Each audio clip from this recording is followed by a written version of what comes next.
Okay.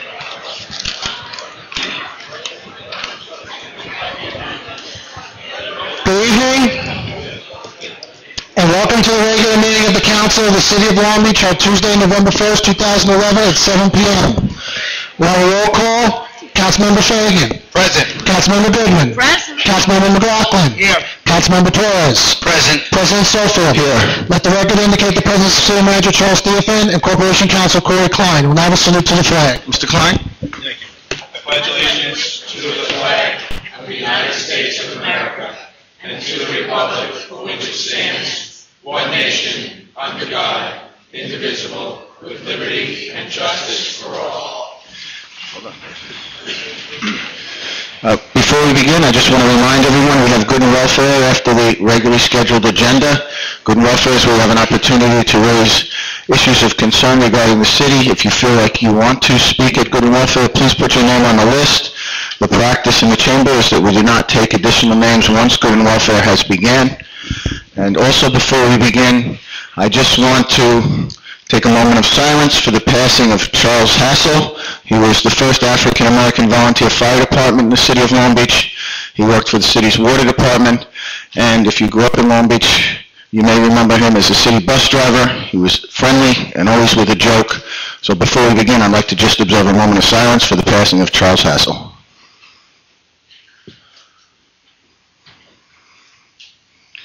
Okay, Mr. Frazier. Our first item this evening is a resolution authorizing the city manager to purchase 2012 City of Long Beach calendars from the lowest responsible bidder. Mr. Theophan? Yes, this year we received 3 bids, and we're advocating to take the lowest bid, which was $12,260 from Graphic Image. This is for 18,000 calendars. Graphic Image is the same company that did the calendars last year. The only difference is that their price is $700 less than it was last year. It's our expectation that from our end that we'll be finished here in City Hall preparing the calendar by November 18th, and we're anticipated that if everything goes right, that we will be mailing the calendars out this year on Friday, December the 9th. How many calendars did we purchase last year? At the same amount, 18,000. Okay. For less money this year? Yes, $700 less. Okay. Anyone on the council? Anyone in the public? Mr. Frazier? Okay.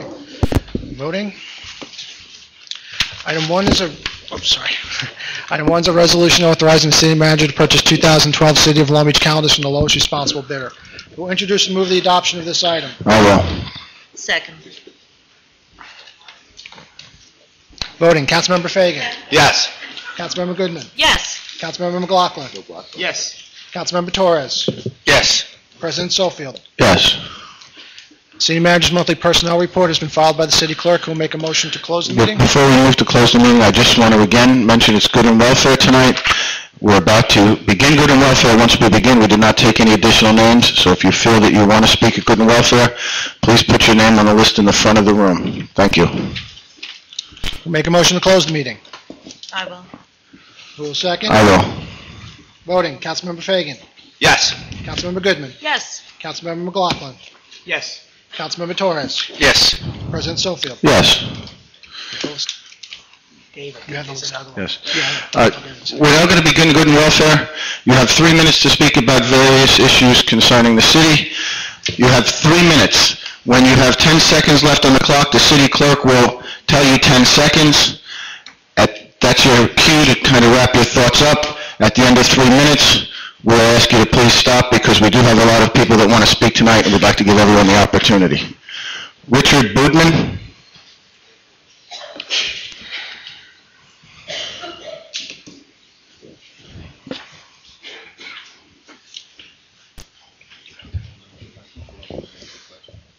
Richard Boodman, 214 Monroe Boulevard.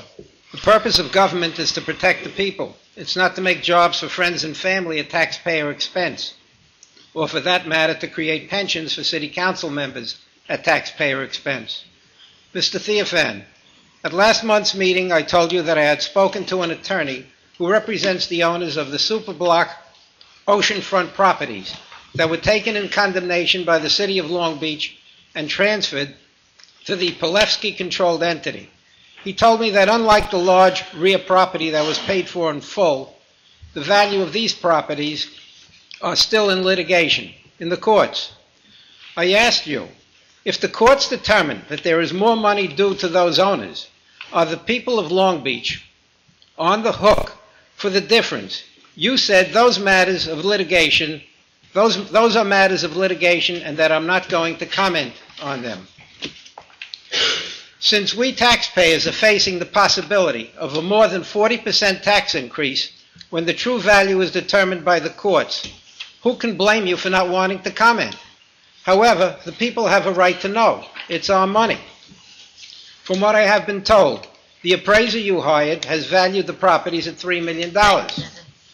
The appraiser for the former owners valued the properties at $11 million. The former owner's appraiser is valuing the properties as part of the superblock, a major development site, which it is. The appraisers you hired value them as single-family lots.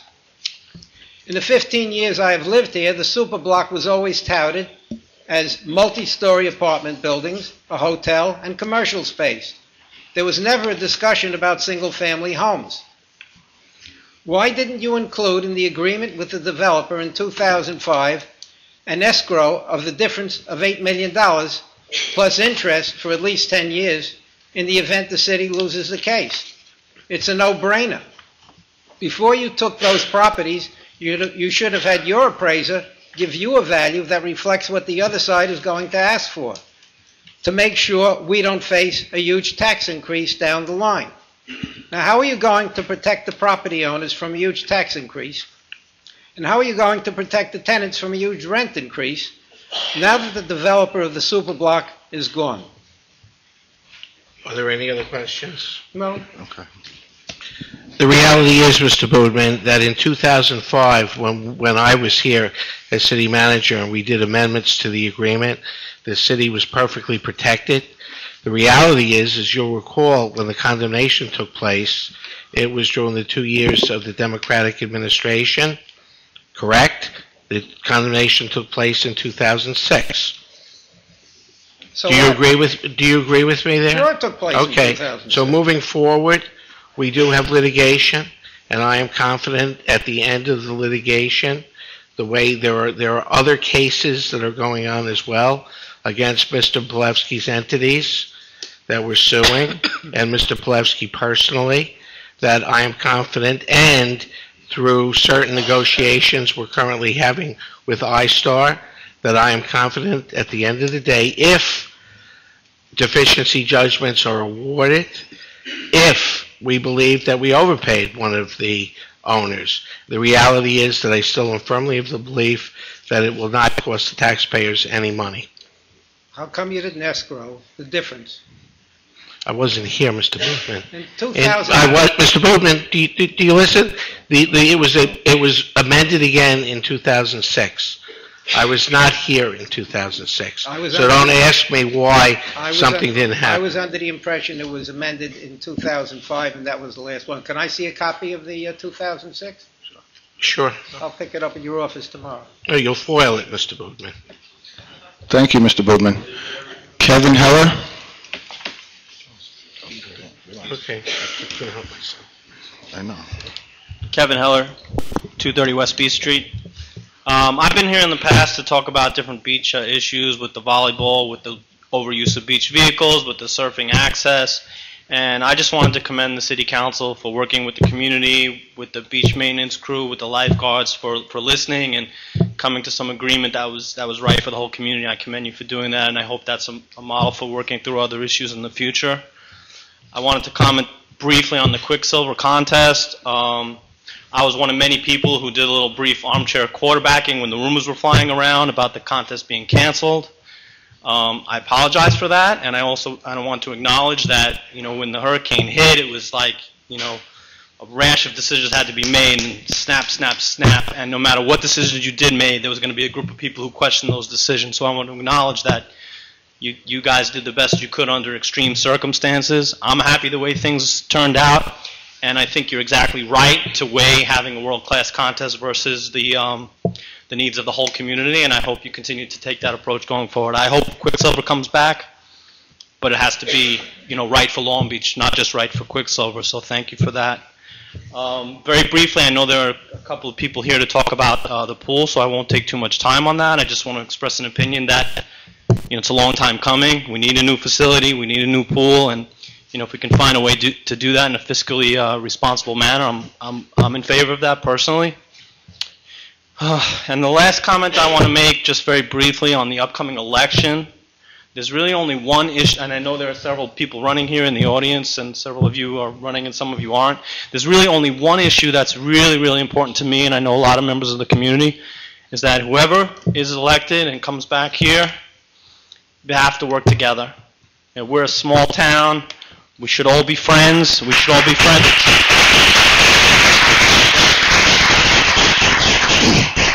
We should all be friends even when we disagree on issues. Even when we disagree on specific issues vehemently, we need to do this as friends and come together as a community, and I hope whoever comes brings that spirit back to the City Council. Thank you very much, Mr. Heller. Billy Kupferman?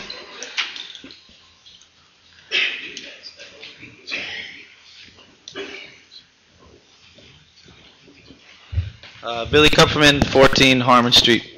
I just wanted to come again tonight and publicly thank the council on behalf of the Long Beach Surface Association for the positive experience that we've had with all of you since the inception of our organization last winter. Several members of the association addressed the council last month regarding the overcrowded and unsafe summer surfing situation.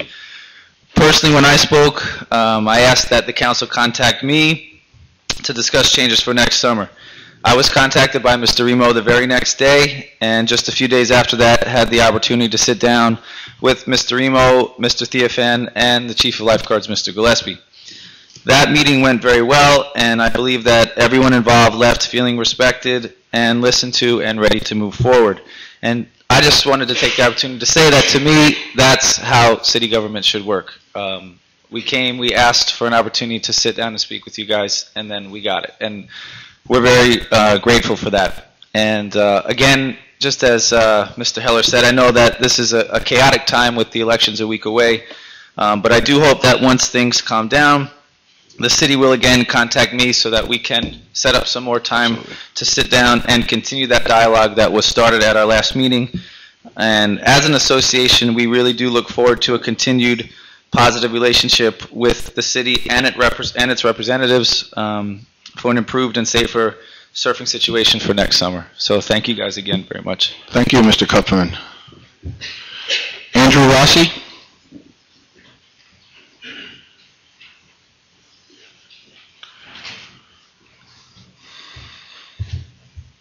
Hi, Andrew Rossi, 658 Neptune. I'm here representing the homeowners of Neptune Boulevard. First of all, I'd like to thank the city, this board, for the many enjoyable activities that make life in Long Beach enjoyable, from the Fall Festival to all the many events on the boardwalk over the summer. However, we feel that fundamental responsibility is being overlooked in the city, and I'd like to bring it up at this time. Specifically, the north side of Neptune Boulevard from Park Avenue to East Bay Drive, as well as this small stretch of Pine Street from Neptune to Forester Street, is in a very bad state of almost disrepair. It's been patched over many times, and we feel that this is a very high traffic area that has been overlooked. 6 years ago, the city assessed all the streets in Long Beach and found this part of Neptune to be among the worst in the city. Cracking, huge potholes, poor drainage, non-existent curbs along the street, and this is also home to East Elementary School, Temple Emmanuel. It's not just a passing street. Also, because of the grid of one-way streets in the city, it acts very much as a through street and a commercial street to lead into the canal area. When I contacted the city about 2 years ago, I was led to believe that work was being scheduled. However, only 2 of the 5 medium curbs were addressed, and then nothing's happened since then. I'm here to ask what the plan is for this section of our town. You're familiar with the roadway evaluation plan, correct? Yes. Where the streets are graded.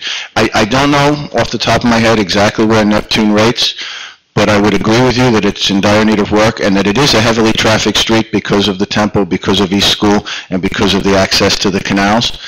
I think maybe the best way for you to get an answer would be to call Commissioner of Public Works, Kevin Mulligan, tomorrow. If you want to stick around after, I'd be happy to give you his number. Well, you can call City Hall, 431-1000, and ask for Kevin Mulligan, and he will be able to have, what's that? 431-1011. 431-1011, and he'll be able to tell you exactly where that street rates currently. But also be aware that we're currently in the process of reevaluating the roadway evaluation plan because it was last done 5 years ago, and living on a sandbar, we all know, with the storms that we've been experiencing, that streets that weren't in dire need 5 years ago may be now. So we're in the process of reevaluating the roadway evaluation plan. Correct. My only issue is that according to the reevaluation plan of 2006, it seemed as though that was one of the streets that were on the list, and I'm seeing my neighbor's streets being paved before my own. If you're talking about streets in the canals, the reason for that was that when high tide came, they were actually getting sewage coming up through their streets. So that created a real health concern. So that's why those streets, I don't know if where Neptune was rated with respect to those streets that were done in the canals, but that was why those streets were done, because it was creating a health concern. Hey, Andy, if you get my phone number from Billy Kupferman, call me up. I'll go down and take a look at it with you. I'd appreciate that, and thanks for listening. Thank you very much. Cecil Garrett?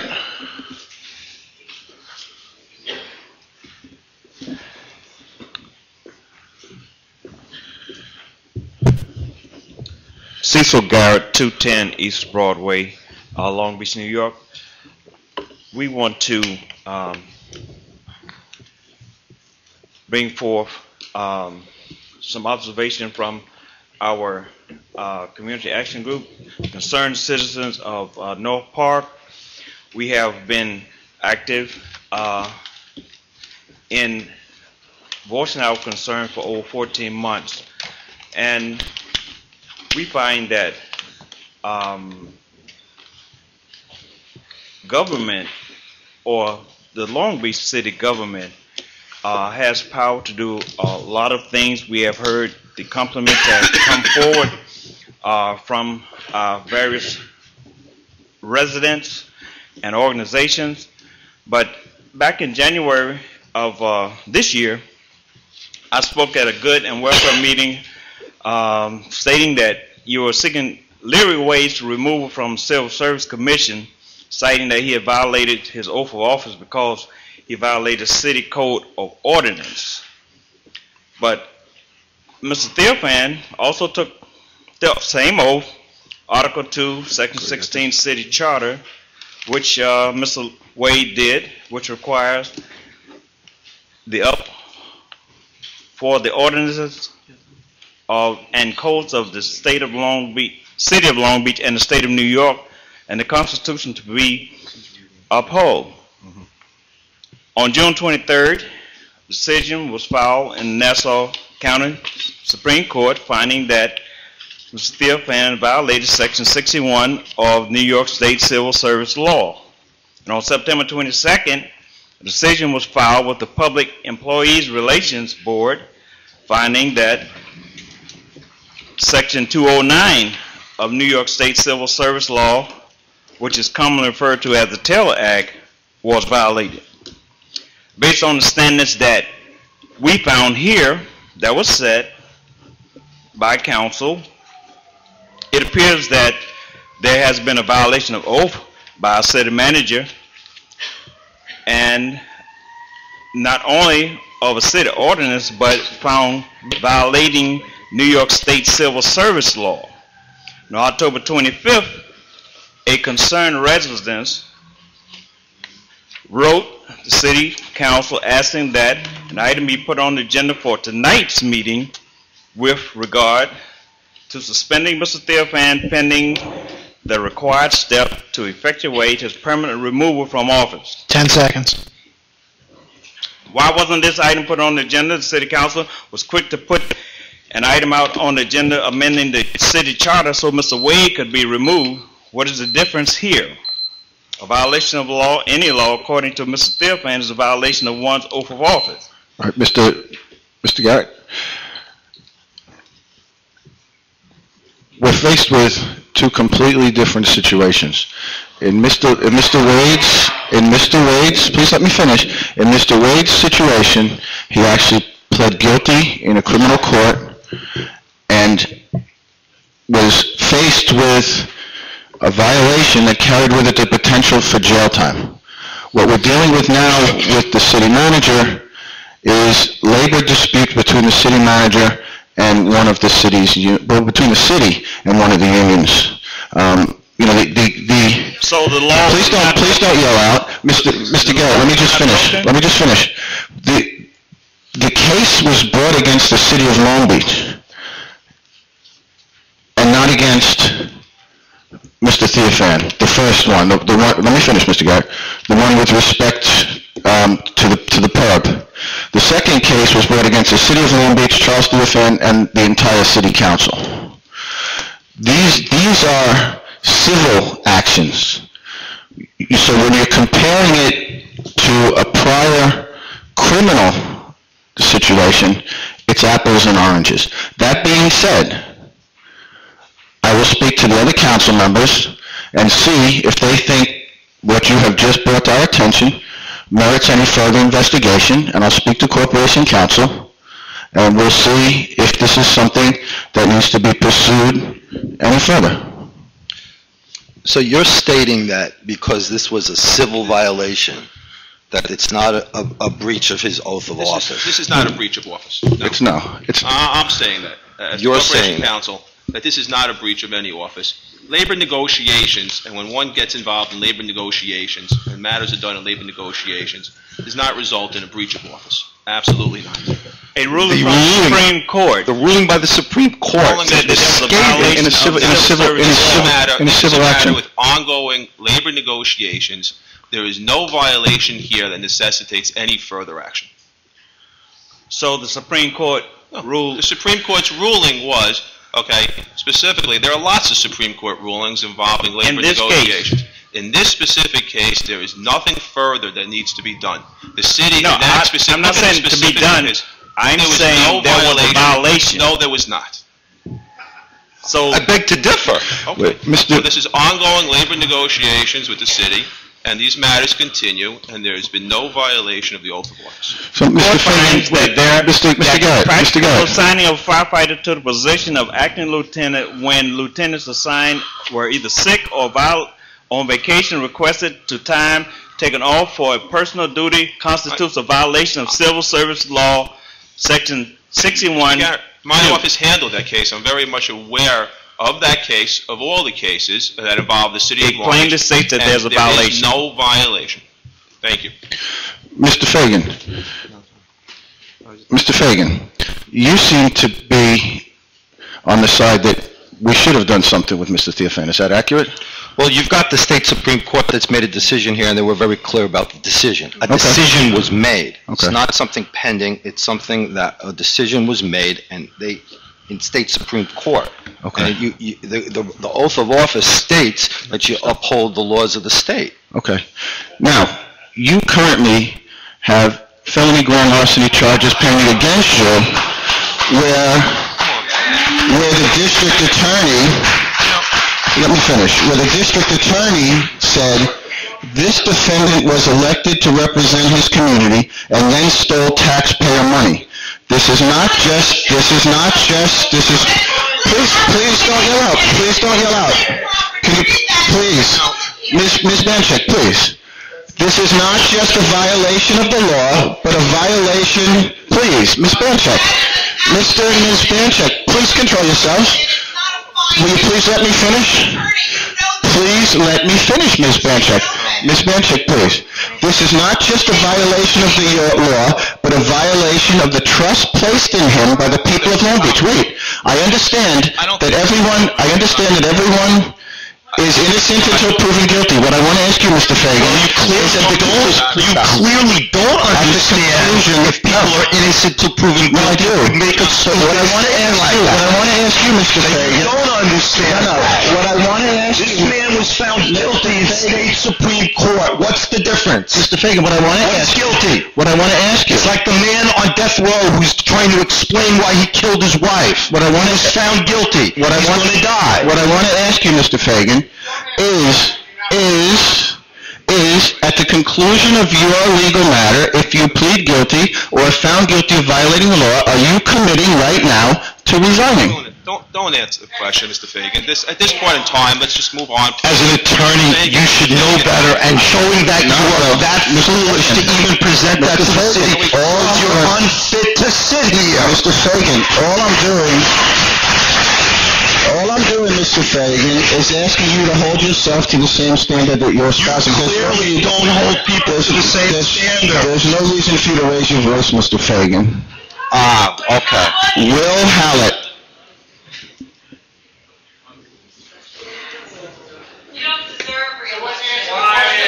What was the answer? He's refusing to answer. Go ahead. Hey, let him speak. Go ahead, Mr. Hallett. Go ahead.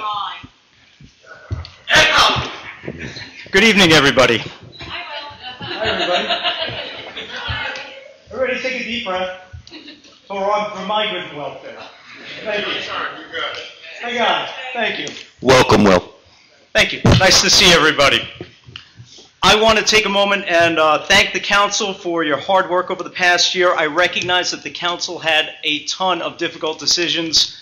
Everything that just went on shows that's true. I've got two really, really straightforward, easy decisions for the council. Simple decisions. First, Billy Kupferman came up earlier and asked for your continued cooperation, working with the Long Beach Surfers Association, working with the lifeguards, to ensure that there's adequate space provided for the surfers. We've got a city that is clearly, everybody across the board, every single one of you, many of the people in the audience, all the businesses that are marketing the city to surfers, and you know what? It's working.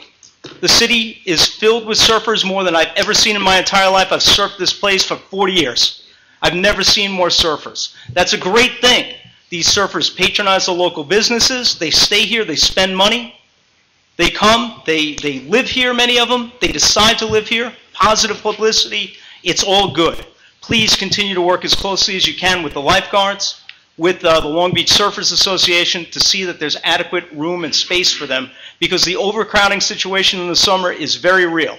Anybody that's up on the boardwalk sees it. And from a standpoint of somebody who also swims in that ocean, it's a safety concern for the swimmers as well. Make sure that we're doing that. That's number one.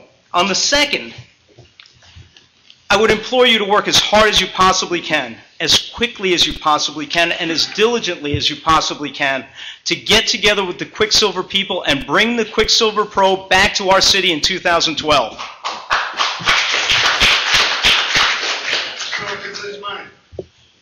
City stands to gain money from this, the comment from the back notwithstanding. And everybody on this council knows it. You were all involved in the negotiations, and every business in town knows it. Will, I'd like to correct you. Please. My floor. Please stop yelling out. My floor. All right. The city, the businesses, everybody here may have an opinion on this. This is my floor. My opinion right now is we need to bring it back, and if we're going to bring it back, and if it's your intention to bring it back, you've got to act now. Why? Bob McKnight is on record as saying, I don't know. He publicly stated that in a published article in Trans World Business that came out in October, when asked specifically if he was going to bring it back to New York. Why doesn't he know? Because there was so much confusion that went in the past year. We can't be confused. We've got to be very clear with them. It's very good. We need to make sure that we're working with them closely. The decision to bring the Quicksilver back is going to happen now. Please, if you can, get together with the city, work as hard as, with Quicksilver, work as hard as you can. Thank you so much. Mr. Howard. Thank you. John Carley? Good job. No, you didn't.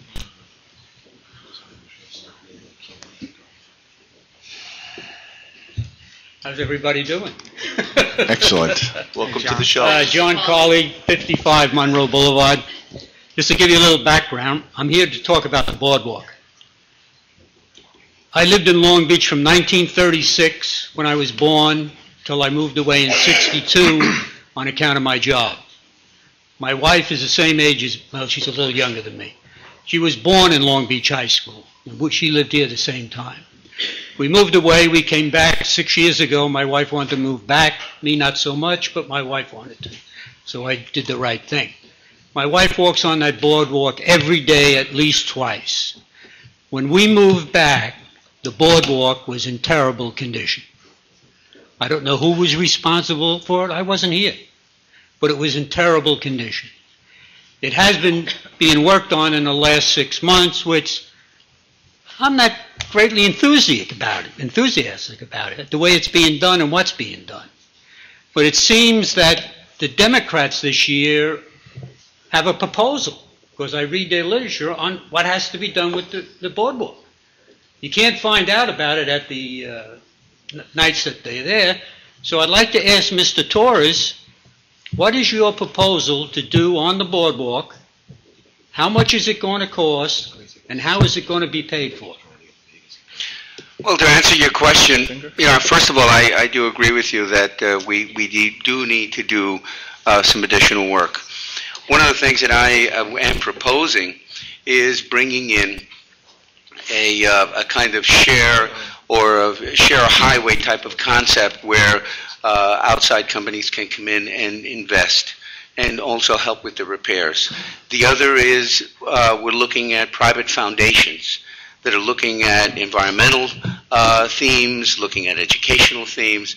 Those are the two things that I'm looking into right now for repairing the boardwalk. How much is it going to cost, and how are we going to pay for it? I don't have the exact figures of that, but the companies, particularly the foundations, are looking at the concept of being able to do a matching type of thing with us. There's no exact figures at this point right now. So what you're telling me now is you want me to vote for you next Tuesday. You have no program other than you hope to get somebody to pitch in to help us with the cost. Wait, let me finish. You have no program, you don't know how much it's going to cost, and you have no idea how you're going to pay for it. Is that correct or wrong? We have a program, and we have also actual companies that are willing to work with us. We then set the conditions that we can work with, and they can tell us. To give you an exact figure right now would be incorrect. When you say you have a company that wants to work with you, they want you to hire them? No. Well, what are We're they looking going to at private foundations that are looking at environmental themes, educational themes, things involving the arts, music, that are interested in being able to actually donate to Long Beach money. I think you have 15 different foundations. I think you have a very weak program on how you plan on fixing. So if I might let me just say one thing. Mr. Summerfield, can I say something? Please stop yelling out over here. If I might, Long Beach is a great town. I lived here for 30 years as a kid growing up. The boardwalk is a great place. I had great times up there. And the two things that Long Beach needs, and the two things that bring people to Long Beach, are the beaches and the boardwalk. Those are the two, not the trendy West End, not anything else.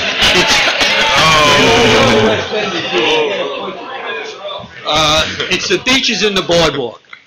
And I think we got to take care of this boardwalk and do it right and make it a showcase. I've seen boardwalks all over the country when I traveled for 6 years. They're much better than Long Beach. Mr. Sofa, could I say something? Yes, Mr. McLaughlin. Mr. Fagan. Mr. McLaughlin. John, just to answer a Mr. Fagan, you couple want of to speak questions next? and give my opinion. First thing is, one of the big problems we have with the boardwalk is over these years, they've replaced the boards. The problem is that if you look underneath the boards, there's these gigantic joists that are going down, that run east-west. And what's been the problem is over the years, and it's really nobody's fault, it's probably No, cost, that's and you right. look at it, Salt water. this wood is now almost porous. So not only can you not nail in it, you can't screw in it. If you look at some of the places that we've done, they've replaced the joists and the boards aren't popping. But if you look at sections where they take that up and right away it pops up. My personal opinion, and what I've spoken to some people about, I spoke to some of the surfers about it, and I don't agree with I'm not a big fan of the Army Corps of Engineers plan, where they want to come in and they want to dredge our beach, take offshore sand, build it up, and as part of that package, the kicker is to do our boardwalk over. First of all, in this day and age, I'm not a big fan of a wood boardwalk per se. If you look in Rockaway and other places in Atlantic City, they've done it a couple of spots down south.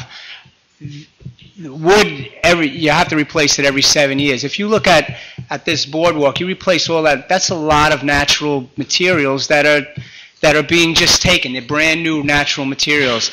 There's also a concept of a stamped concrete boardwalk. And it's been put in different spots. It's in the Carolinas. You could stamp it to look like wood. You could stamp it with sponsors' names. It's got a 70-year lifespan without maintenance, and it's also made out of 95% recycled materials. And for my money, I think this is a good way to go, but I also don't want to be dependent on the Army Corps of Engineers. My thoughts would, if everybody going forward agreed with it, I'll put it forward, at the end of the year, is that you put it up as a referendum, and it's a bonded issue. It's not, I think the cost runs around $25 million. You bond that money, and we know what bonds cost for $5 million, but this would be separate and distinct. So you would vote on it. Every resident, I'm just saying for argument's sake, it costs $43 a year for each person or something like that. And of course, let's say it takes 20 years. I don't know the exact numbers. But at the end of that period, it's all paid for, 20 years. It still has 50 years left on its lifespan, and we're done. It's not something where we say we have this indebtedness and we're going to add on to the taxes. We know it's separate and distinct every year for that period of time. That's my feeling. I know some people are adamant that it must be a wood boardwalk. I just don't think in this day and age with limited natural resources that you just keep on throwing natural limited resources onto a boardwalk when you can come into something pretty similar that can also work as you replace it. You could put a flood wall underneath the boardwalk, which is just poured concrete. Sand could build up against it. There's no chance of water pushing up that boardwalk because of its weight and it's the way it's anchored. And I think you'd not only give the east end some protection, but you also have an entity that doesn't have to be worked on consistently and constantly year after year and becomes a focal point. I think it could be solved pretty easily on a referendum and on a vote. So that's my opinion. I agree with you 100%. Get an engineering company in here, come up with a plan. I don't know if you need the Army Corps of Engineers. They probably got a rule on it because it's on the ocean just like the New York State. DEC has to rule on it because it's on their beach.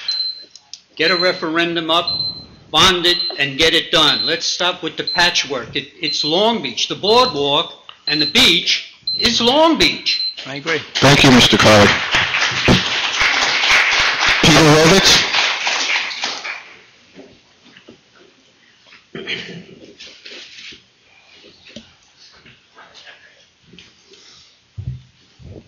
Peter Rovitz, 228 East Walnut Street, Long Beach. I believe it's been several months now since the teen center at the recreation center has been closed. It was closed to make room for a fitness center. Just want to know what the status of that is and why nothing has been done to start construction. So. Go ahead. Just go. We are still negotiating that lease. I thought that was a signed contract. I thought it was a You voted on it here. We voted to authorize the execution of a lease. So we closed the teen center for 6 months? It has not been executed yet. But the teen center's been closed. Yes. So you closed the teen center without having an agreement to do the work? How are those negotiations going? I'm sorry? How are those negotiations proceeding? They are moving forward. I really can't comment further. Thank you. Thank you, Mr. Roberts. James Hutchison?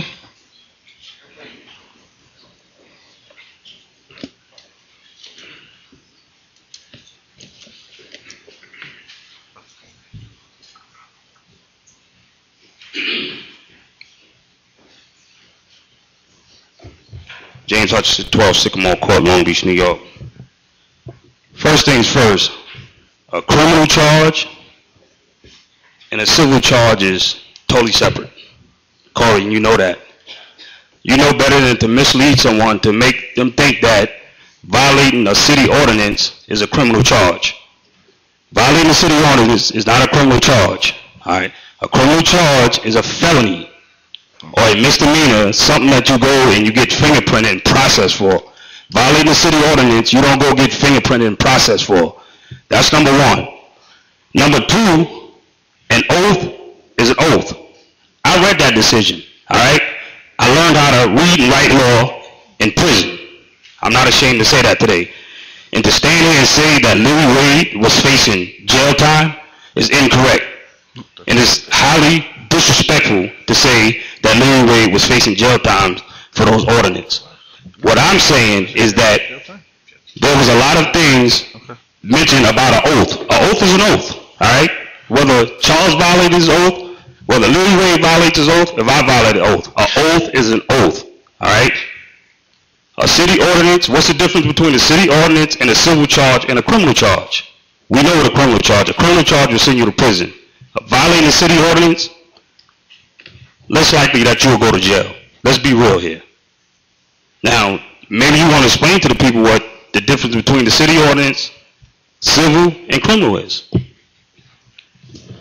I see no relevance here right now in that discussion. Right now, the questions that were discussed here was whether or not there was, based on labor negotiation cases, whether or not there was any violation of an oath of office. I do not believe there was. I never commented on Mr. Leary's case, nor will I. However, at this point in time, there's nothing further with regard to the matters with regard to a violation of oath of office that I feel warrant any credibility.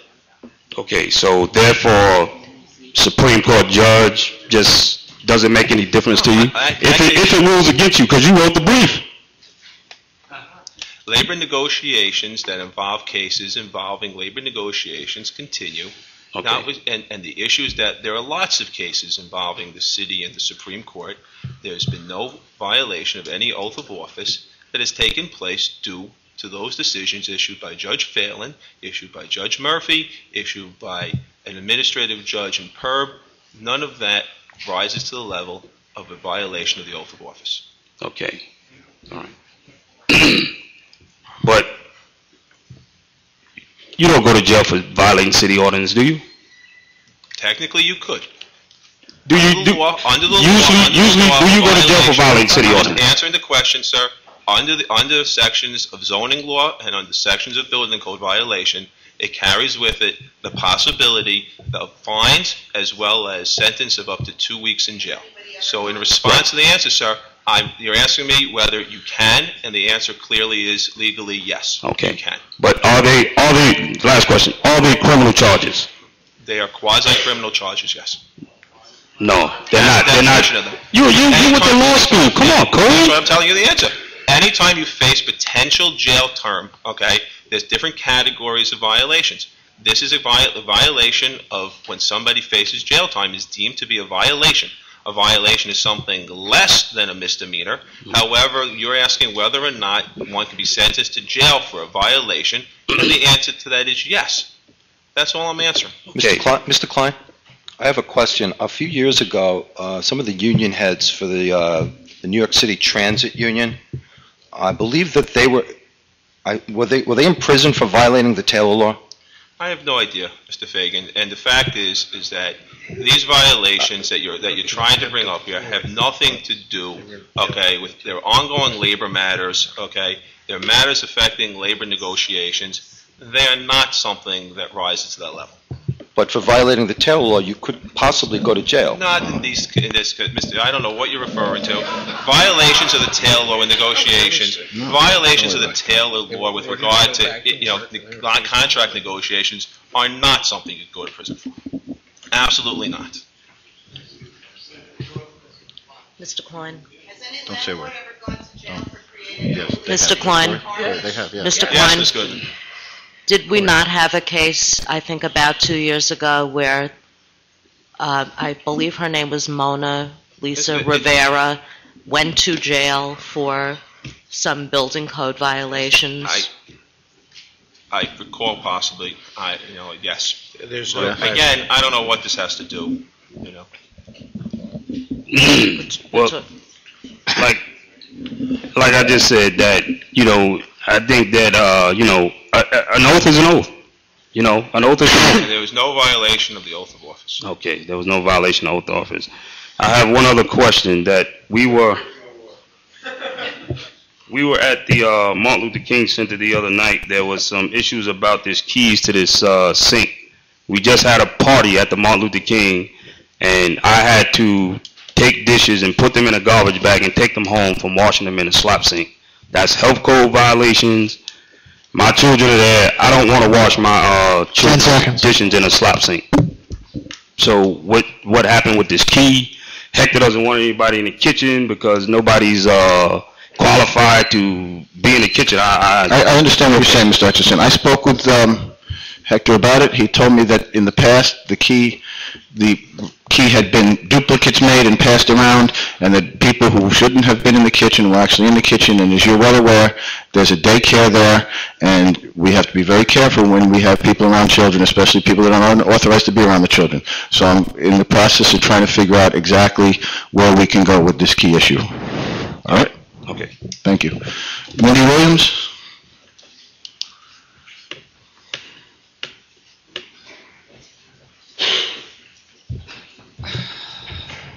Mindy Williams, 222 West Market Street. Good evening, everyone. In regards to, it's been about 13, 14 months or so, I do recall the situation with Larry Wade and Mr. Theophan and so forth, and the oath, and my whole thing is that I'm listening to everyone. And the thing is that I think people are missing the importance of why that whole investigation came about anyway.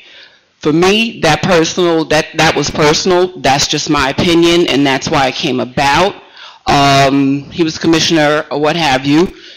He was removed, charters was changed, but my personal opinion, it was a witch hunt. However, moving right along, continuing with the CCRB, when we had the debate, and then 2 weeks prior to that, I know Mr. Remo sent me an email. I did not still get an opportunity to open that email. However, a call was still supposed to be placed to the chairman of our executive board on concerned citizens, and he still has not gotten a call. I know all the information was gathered and so forth, so now we're ready to meet. We've been ready. Tommy, I was waiting on you, and I know things is hectic, I know things is busy, but I just want to know if we can get something, a meeting together with our executive board, yourself, and Lenny, to just even brainstorm, or just let's discuss this over the table. Therefore, then we can bring it back to the community, whatever it is. Okay, when are you available? Let me consult with the board, the executive board, and Deacon Garrett will call you. Okay. And please, let's work on something. It may not be perfect, and it may not be exactly what it should be. And although people can go to the DA's office if they don't get that full satisfaction, but at least a city like this, there should be some form of a system in place just to file a complaint independently. So people may not want to go to the DA, but we've been working on this and talking about this for quite some time. So I would really respect and appreciate that. You got it. The only thing I ask is that when whomever gets in touch with me, that you please give a couple of alternate dates and times so we can try to work everybody's schedule together. Yes, you will definitely hear from the chairman of the executive board of the Concerned Citizens. Thank you. All right? Thank you. Thank you. William Johnson?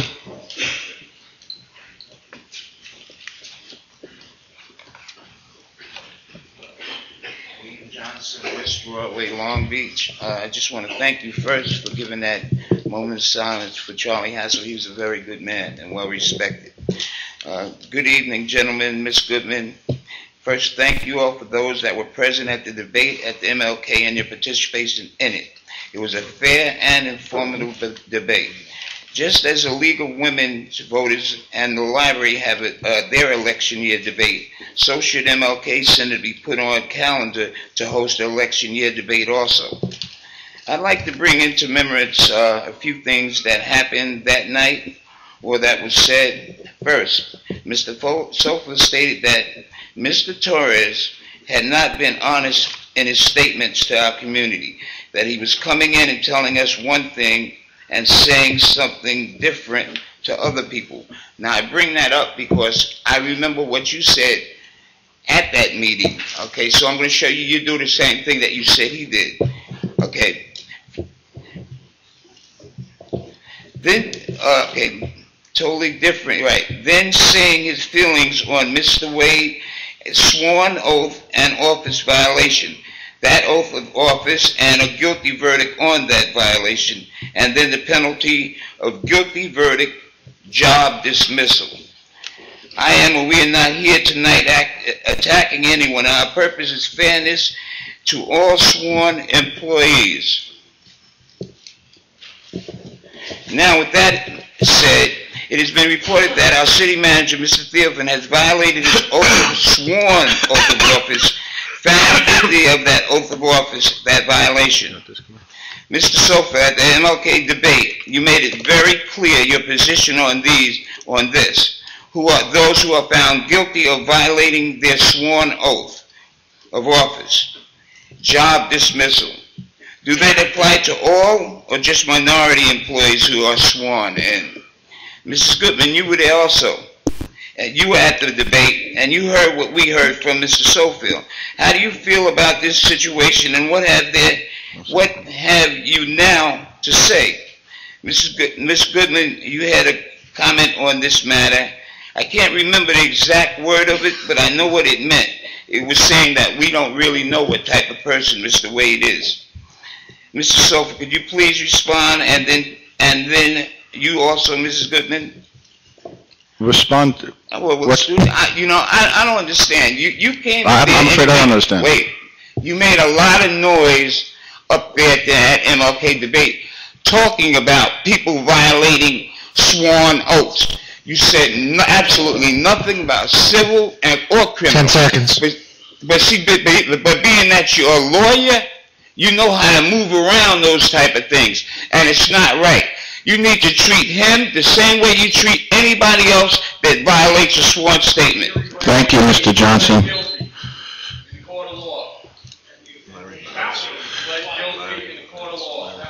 Hey, could everybody just please stop yelling out. Please stop yelling out. I have to ask everybody. Please stop yelling out. No, Mr. Johnson, your time is up. Larry Benowitz. You didn't answer the question. Please stop yelling out. Please stop yelling out. You act like a really big kid. Mr. Johnson, please conduct yourself appropriately. I have to ask everybody, there's people up trying to speak, and there's people trying to listen. By jumping in and the calls coming out from the crowd, it doesn't do anybody any good. It just exacerbates everything. There's people trying to listen. Just give everybody their chance to speak and give everybody their chance to answer. And there we go. I know, but I'm just, You just can't be just yelling out, you know? Thank you, John. Okay, Larry? Thank you, Mr. Benowitz. John, as a runner, I'd like to go with you someday to look at these Go different ahead. surfaces. Go ahead. We should have a little difference of opinion. Mr. Johnson, please stop yelling out. Mr. Benowitz, thank you. I'm Larry Benowitz, 513 East Hudson Street. Mr. Theophan, I called on September 6th to your office, never got a call back. Mr. Theophan? About the garbage? Pardon? About the fact that you did look at the calendar? No, I looked at the calendar. That was only part of it. The fact that it was on the calendar doesn't preclude the fact that there was no garbage pickup between a Thursday and a following Thursday. You raised sanitation fees by 50%. We in the East End get 4 less pickups a year than the West End. So there should have been an accommodation made. You didn't pick it up on Monday, damn it, pick it up on Tuesday. You're not picking it up on Thanksgiving Day, which is another day for us, but somehow or other you found an ability to pick it up on Friday. So that's where I start with. The fact that you knew about it and didn't pick up phone now for 2 months to call me is even more riling to me. So let's go on here. Our wastewater treatment plant. I spoke about this issue for the last 4 years, that it needed $30 million to bring it up to federal standards.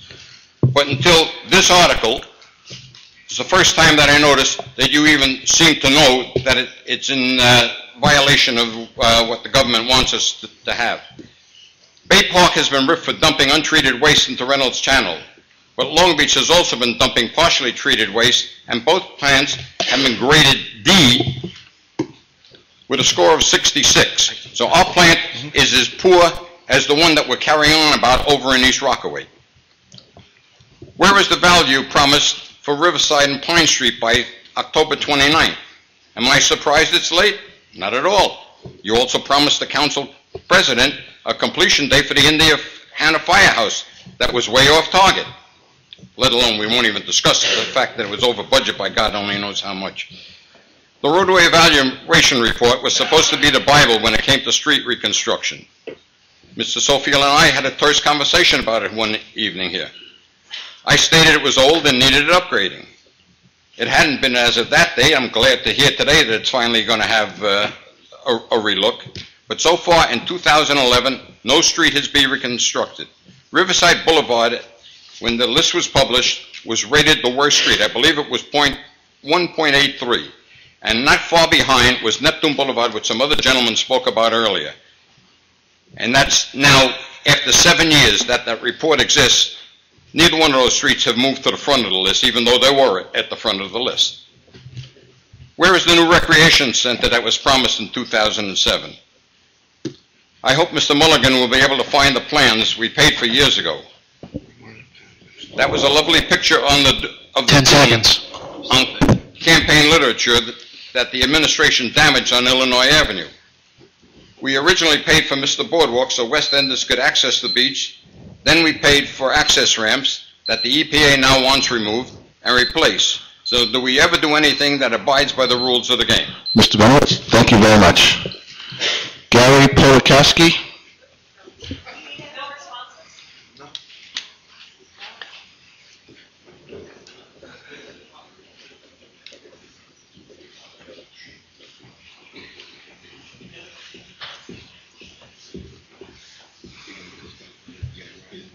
Gary Polakowski, 65 Louisiana Street. With November 8th, Election Day, rapidly approaching, I'd like to take this opportunity to talk about the issue of accessible government.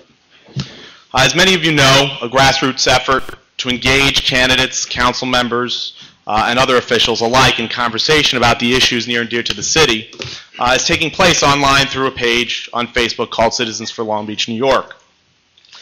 If you take a moment to look at the folks in this room, we've got about 200 in attendance, maybe 150, 200 in attendance. This is a city of tens of thousands of people who need greater access to information.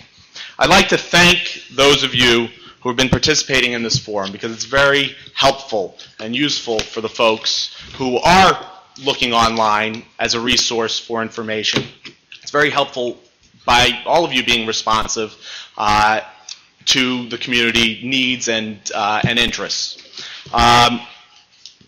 As the election nears, we would appreciate your participation further and beyond this election. as many folks have not been able to attend the debates, there are many people that still yearn for that information about who they should be voting for and why they should be voting for them. And I think that by participating in forums like this, you'll be able to really carry the words of your own platforms, of your own interests to the community so that they can make more informed decisions. So we invite you to continue to participate in this forum as elected officials and as candidates, and we invite the community to continue to participate and engage the folks that we've elected to office here in conversation so that there is a greater dialogue happening between the government and the community. So we invite you to continue to participate, and we'd like to, we'd like to see more. Thank you. Thank you. Rich Papetti?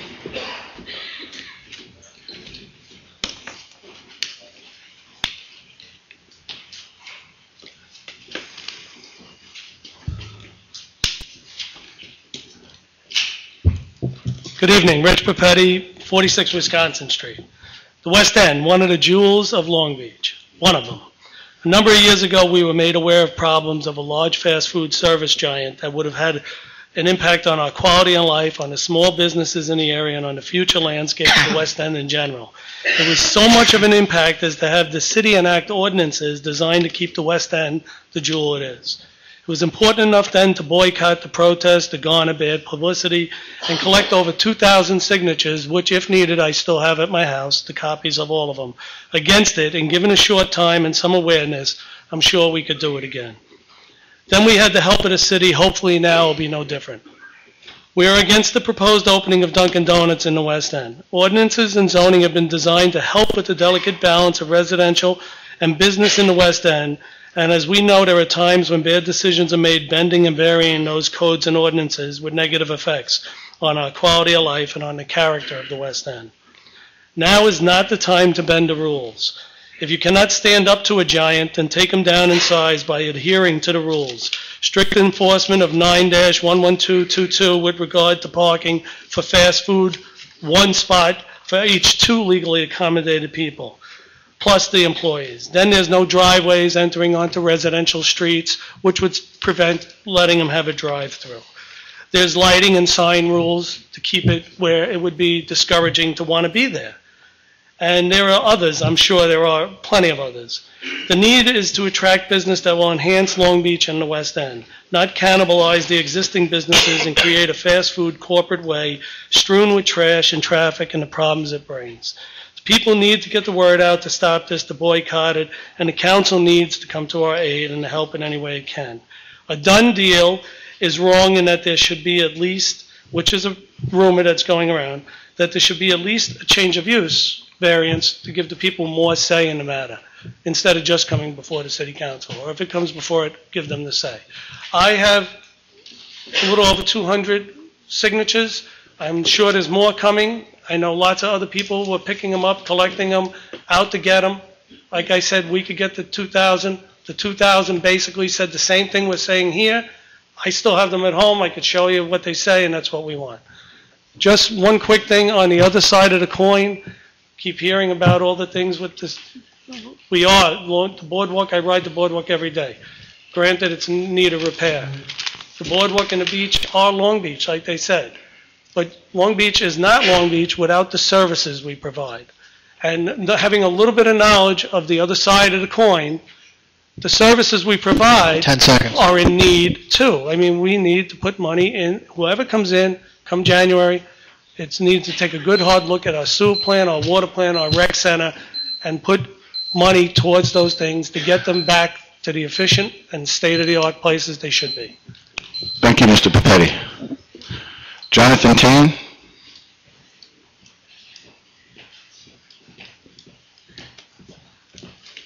Jonathan Tand, 765 West Beach Street. I'd like to repeat the statements of Mr. Kupferman early on and Mr. Hallett. I'd like to thank you all for bringing the Quicksilver event down here. It was a great experience. Put our town on the map. I've been reading up about it, and you see Long Beach now mentioned with all the big California surf towns with we had a write-up in Rolling Stone even before the contest came, talking about how pros found our town to be an underrated surf spot, which it's a big deal. New York is not necessarily known for these kind of things. Now, having said that, I spoke last month. I'd just like to repeat myself, that we need more beaches in the summer opened up to surfers. Besides the fact that it's dangerously crowded, especially on nice days with the surf schools and people renting from our businesses, for us in the West End, there are times where we have to carry our boards and walk a mile and change to, catch a few waves. We live here all year. It's not really fair to us that we have to do this. The other point is, by opening up the beaches, it helps our local businesses. People come in from out of town. They rent from Unsound. They rent from Long Beach Surf Shop. Now we have a third shop in the town that's doing well. Then they come and they go to our beach. They pay $12 to get on the beach, which goes right back to the town. And then they hang around afterwards and they patronize our restaurants. So, and not to mention people come down to watch the surfers. You can't really see that anywhere else in New York. I mean, we have by far the best waves in Long Island, some of the best waves on the East Coast. So to encourage, more surfing, more areas for us to surf is, seems to me like it would be in everybody's best interest.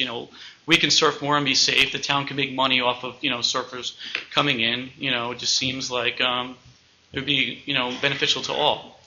And the other thing I like to say, which again, without sounding too redundant, with the other people who spoke, is that, we need to get, the Quicksilver to come back again next year. It was great for our city. Even from I spoke with a lot of the pros, they loved it here. Good waves, good.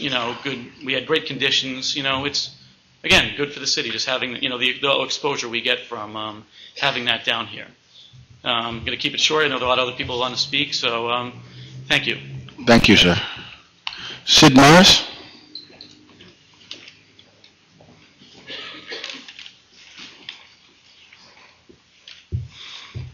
Hi, Sid Morris, 235 West Park Avenue. I have... There you go. I'm tall. I have a question to ask. Do you currently have plans, or are you thinking of making plans for the area near West Bay Drive? I guess maybe that's what you mean by North Park. The area between, say, Long Beach Road and here and West Bay Drive and Park. Because I've heard all different things through the few years that I've lived here, and I'm wondering if there's something planned for that area. I'm especially interested because I am very much in favor of the soup kitchen in Long Beach. I think it's a wonderful, wonderful soup kitchen, and it's very important to our community. And I kind of like to know what's going on in the area. Thank you. Okay, in answer to your question, back in 2004, 2005, the city had put out a request for proposals for development of the Bayfront area, and ultimately the developer that was selected was a partnership between Lancers Insurance and John Cameron, the engineer. And unfortunately, or fortunately, depending on one's point of view, that proposal hit a roadblock, and the roadblock was the National Grid facility that's on the Bayfront, and the idea being that with it there, you would never be able to get the type of financing to build the combination, the mixed use that they had planned there for commercial, retail, also housing, affordable housing. And both Mr. Cameron and I independently started to try to meet with National Grid to talk about relocating that facility. And the 2 years that the coalition was not here, in 2006 and 2007, Mr. Cameron continued that quest. And when we came back in 2008, he still had not succeeded in getting a meeting to discuss it. It wasn't until last year that National Grid, for the first time, has sat down with us and talked about the feasibility of moving that facility. So that's something that's in the works. I also understand that the Soup Kitchen has sent some correspondence to us about them looking for a building to buy. I don't know if you're aware of that. So I Not don't, specifics, no. right, so I don't know, I don't think they have a specific location either. They're looking for funding for that purpose. So the reality is that at some point in the future, the bayfront will be developed, but at least as long as this administration, the bayfront will only be developed without interfering with the residential uses in the North Park area. But we would like to eventually see something that can generate employment for the community, that can enhance the commercial tax rolls, and that will have an affordable housing component in it. But there's nothing on the drawing board right now. Okay, thank you.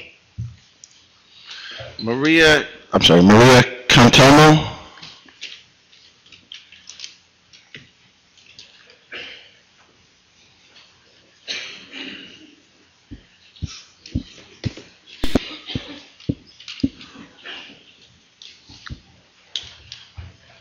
Hi, I'm Maria Cantomo. I live at 27 Florida Street. I've been living in Long Beach since 1969. I'm here to tell you that I really feel that bringing the Dunkin' Donuts into the West End is not a benefit, and it'll hurt all the businesses. That's it. Thank you. Thank you. Liz Treston?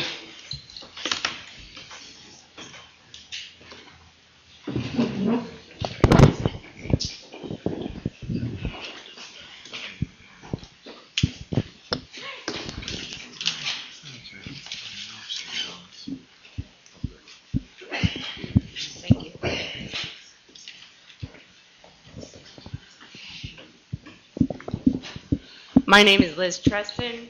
I reside at 37 Wyoming Avenue. I also oppose the Dunkin' Donuts. I began selfishly attending the good and welfare meetings as my emails and calls were not being returned in what I felt was a timely fashion. I have 2 points I wish to discuss. First was the little dog park.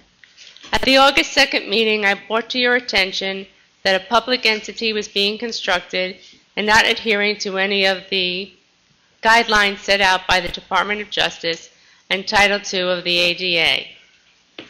I'd like to note that at that time, Mr. Kevin Mulligan and Councilman Fagan and McLaughlin attempted to address this issue. I met with Kevin and John at the park, where we discussed some issues that could make this situation somewhat viable. At the WENCA meeting a few weeks ago, Ms. Goodman again stated that the dog park was ready. I went over there today, and I'd like to know now, Ms. Goodman, if you consider the dog park ready for use at this time today, November 1st. Ms. Goodman, allow me to answer that. The reality is the dog park is, you know, that is very rude. And if you allow me to address this, I think that I can answer that question more accurately at this point. It is open in the sense that it's functional. It is not yet completed as far as the ADA requirements, and I want to thank you for bringing our attention to that. I can tell you,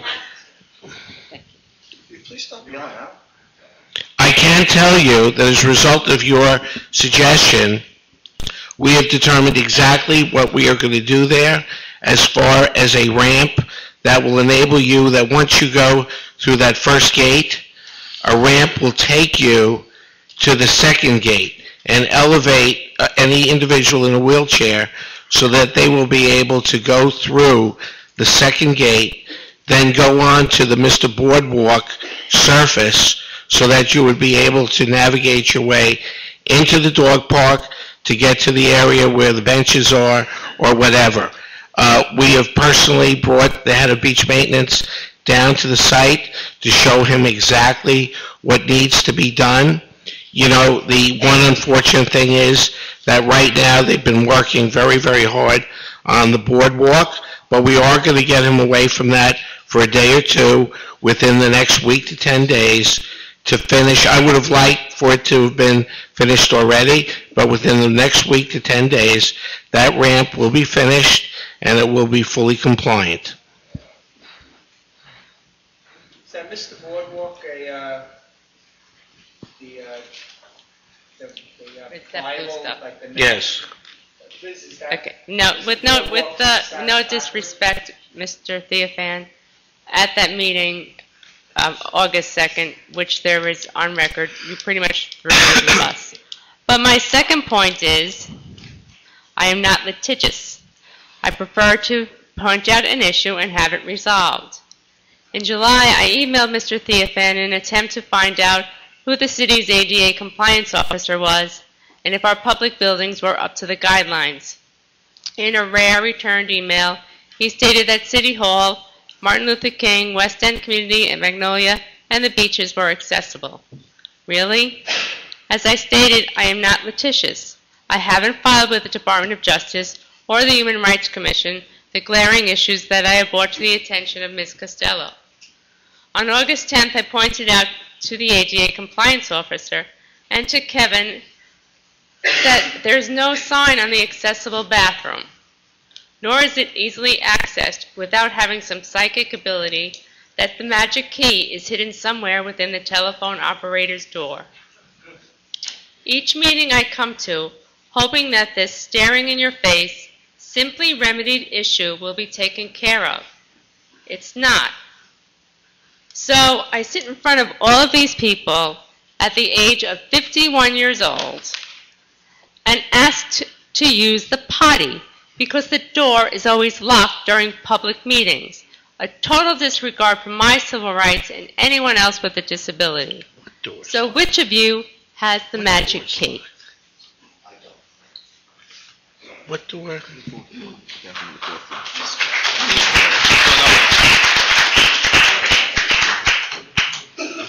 Did I mention I don't want a Dunkin' Donuts? Ms. Treston, Yes, Miss Good. are you speaking about the ladies' restroom at the end of the hall down here? No, I'm speaking about the 4th floor wheelchair, and if I could utilize my fingers, I'd put quotes, accessible bathroom with no sign, that on the 1st floor it guides you there.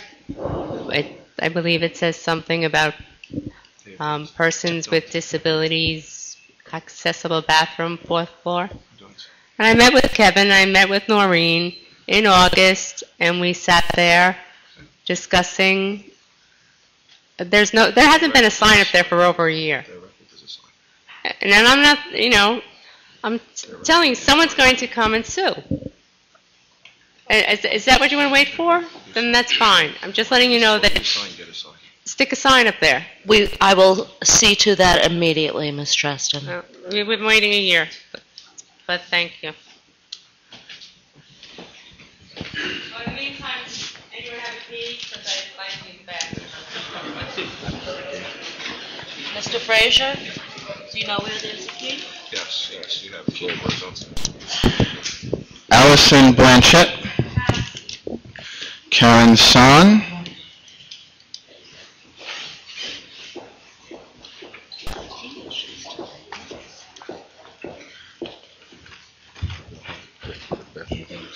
Hi, I'm Karen San. I live at 787 West Park Avenue. My question is health related. I went to the library candidates debate, and a question was asked to the county legislator, Denise Ford. It was regarding the Bay Park sewage spill into Reynolds Channel. And at that time, I wasn't aware of our spill from Long Beach, which I just heard tonight.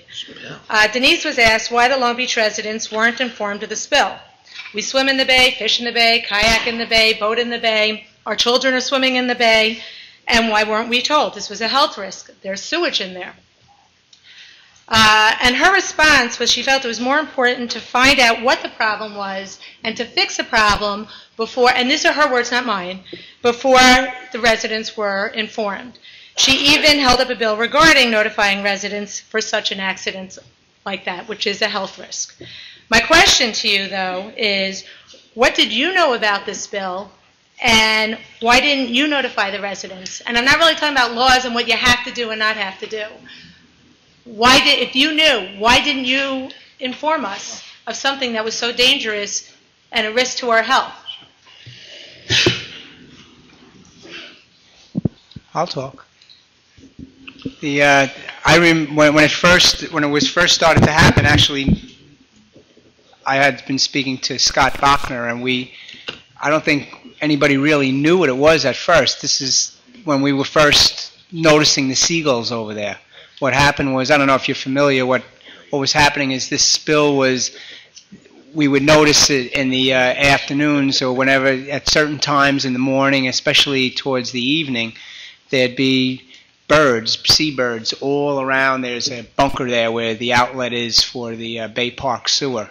If you look across, I guess it would be about the 300 block, between the 300 and 400 block. If you look directly across the bay, there's a concrete bunker. You'll see birds sitting on it every so often. So we noticed there was birds in there, and I swim in the bay. And he had said to me, "What do you I think there's something going on in there. I see a brown slick." So we started talking about it. He started filming it, and I had called. I called, the first person I called was Ron Masters, who's the Hempstead Bay Park person, and he explained that I said, "Well, what are you doing about this?" And the first thing he told me was, "Well, we're going over there, we're testing it, and looking at it." And one of the funny things was that people don't realize is that the midpoint of the bay is actually a dividing line. On the other side, the bay itself is the town of Hempstead's purview. It's not the city of Long Beach. No, let me finish. I'm not saying... I'm not arguing that. Yeah. I'm not arguing. My point is, but let me, you even have to interrupt you a second, because I heard somebody else me finish. Can I just maybe add something? Somebody else asked a question before about the sewage, and a comment was made, it might have been Mr. Sofield, I'm not 100% sure, that the sewage was coming up on the canals, and that's why those streets were being done first. No, he didn't say... So you knew there was a problem. No, it wasn't the sewage. No, it wasn't that sewage. It wasn't from there. It was the actual sewer lines on the street had deteriorated so much. Okay, then I apologize. No, it wasn't sewage coming across the bay up there. Okay. The actual sewer lines in those... No, the actual sewer lines in those streets had deteriorated to the point. So... But I still... she said... I'm going to tell you what she said. It's very nice that you're answering this, but she specifically said once she even knew what the problem was, she still felt that it was important to fix the problem instead of notifying people until after it was done. Why didn't you notify people? First of all, I can't speak for Mrs. Ford. But okay? You knew. Why didn't you notify? Can you let me finish? Is that all right? Can I finish? I mean, every time I say something, you interrupt me. No, I let you speak for a while. All right. But you just... Yeah, well, I'm just giving you the background. So we got in touch with, nobody knew exactly what it was. We got in touch with the town of Hempstead. We went back and forth with them. And at that time, they were claiming that it was not sewage. That was the actual statement. When I called the Nassau County, called the county of Nassau. I spoke to the plant, one of the plant supervisors. He said, no, this is not what's going on. As it ended up, it turned out to be that way. But everything... But once you knew, I'm not asking about what happened before. Once you knew, why weren't residents notified? I think all the residents found out the same way everybody found out at once. It all went into the media. We went, Scott had the pictures, he talked about it, and we went, and that's where it went. I remember coming to City Hall and saying, well, we were told after it was fixed. No. People knew. No. I'm not kidding. I heard that after it was fixed. No, it wasn't after it was fixed. I was on the bay. I wasn't notified. There was press conferences during the summer that Mr. Torres, Mr. Fagan attended before it was fixed. Correct? It was in Newsday. Well, I'm asking everybody. Well, the press conference was actually a couple of months after the sewage had been spilling into the bay. It was a month after. It was about 5 months. It was going on for a while. Scott had the videos, and I worked with the sludge stoppers, and that was a big issue, that the county had let it go on for that many months. Yeah, just to add to that, when we learned about this here at the City Council, I called DEC. And they knew there were some reports that had been going on for a few years that there was 10 times the legal limit being released from the Bay Park sewage plant.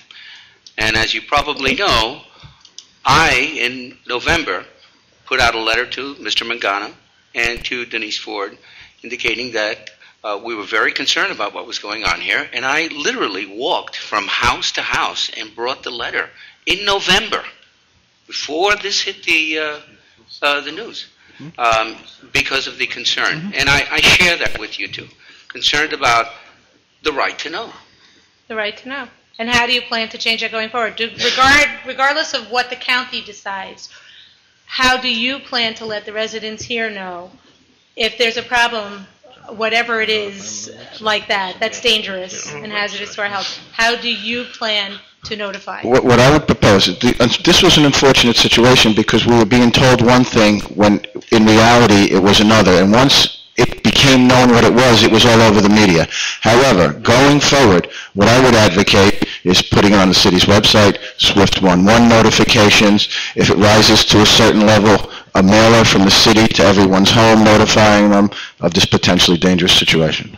I would agree with that. So I guess basically what you're saying, Denise Ford was the one who screwed up. Well, actually, No. I didn't say there's a bill. There's a spill bill. There's an open government type of bill right now which would require notification to the citizens about the condition of the bay. That's up right now, and it was sponsored by legislator Dave Denenberg. Notify your local representatives and let them know that you want them to support this, that our bays are very important to us and our beaches. Make certain of that. Everybody here, you have to protect the bays. Right. Thank you. Thank you, Ms. Sun. Jamie Lynch.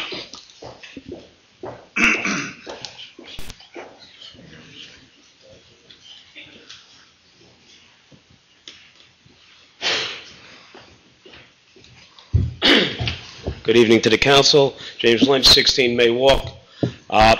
Mr. Torres, I'd like to start off with you. A few minutes ago, you spoke about privatizing the rebuild of the boardwalk. Is that correct? No, I didn't say privatizing at all. No, we're looking at getting foundations. I've been in touch with 15 different foundations that are interested in things, for example, promoting music, the arts, environmental issues, things involving education with children, and they're donating for the rebuilding and maintenance of our boardwalk. That's all. So they would donate the money, and the city workers would rebuild it. Basically, that's part of the idea.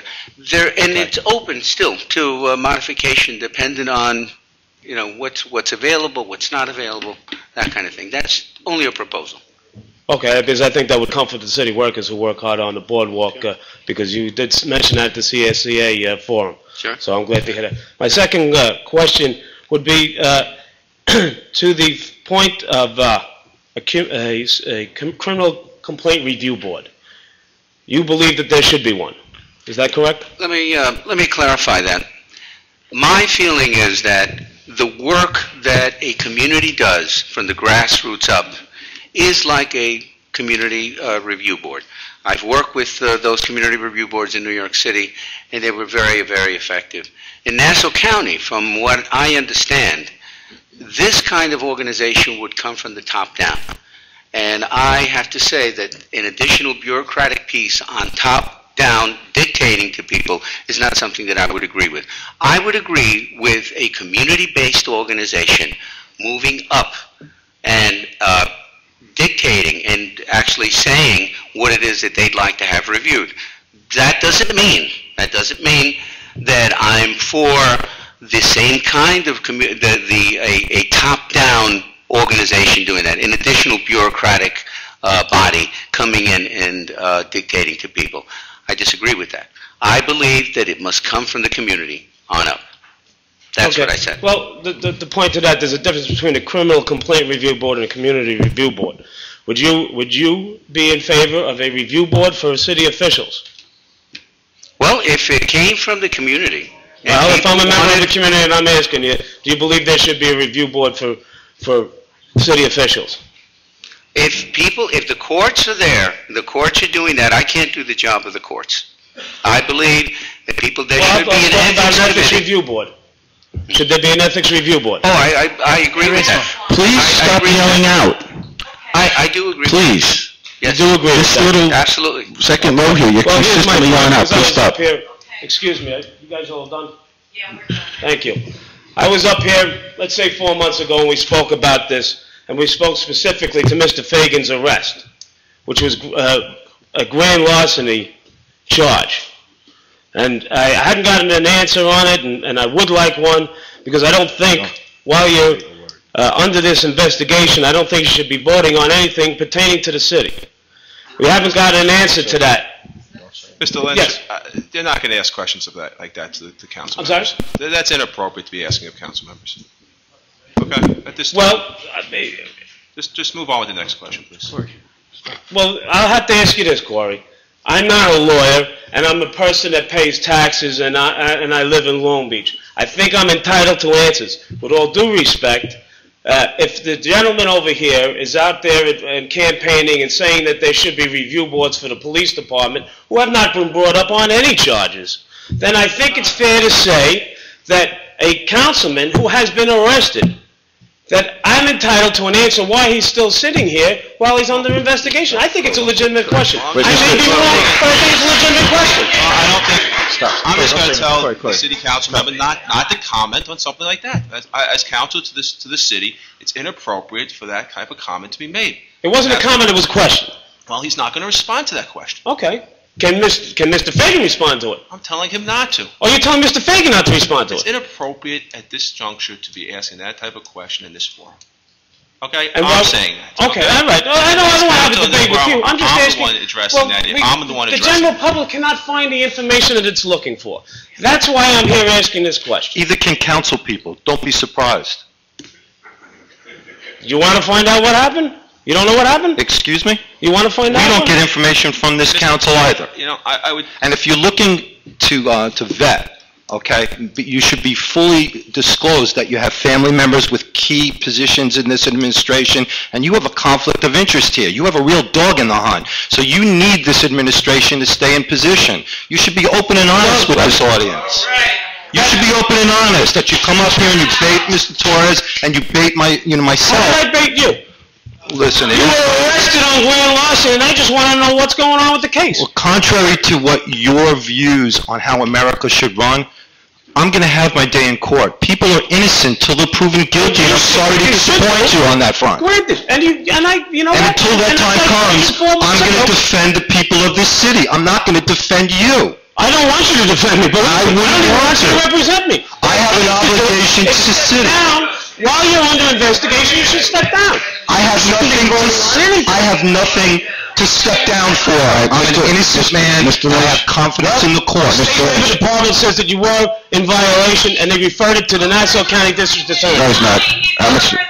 No, he's not. How much time does he have left? Right? 17 seconds. He's got 17 seconds left. Okay, then my next point then would be, I would ask that the city review its charter and maybe make an amendment to it, because I don't think somebody running for city council should have a personal injury lawsuit against the city while they're running for city council. So I'd ask that to be addressed too. Thank you. Thank you, Mr. Lynch. Laura Schrath. Who just said that?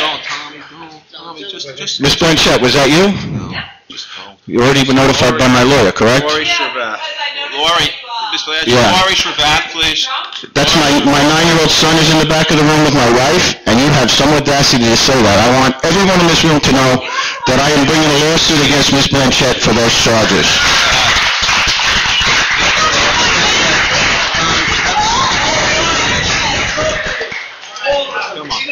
There's my son. Tommy, don't do this. Lori Shravath, please. Lori Shravath. Lori Shravath, please. Lori Shravath, please. Laura Shravath. Guys. Janine. Don't even bother. Don't even bother. And I filed the police report. And I filed the police report. It was right out in front. I filed the police report. Lori Shravath. I backed into a police car in front of City Hall after a city council meeting. Mrs. Adelson was right there. And I filed a police report. My eyes are bloodshot now. I'm exhausted from dealing with the likes of you, if you got to know the truth. Lori Shravath, please. Laura Shravath. Lori Shravath, please. Lori Shravath. Laura Shravath.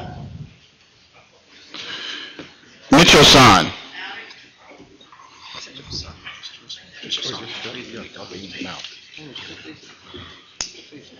Hi, Mitchell Son, 787 West Park Avenue. Dave, you have all that on tape, correct? Hi, I'm Mr. Sam. Son.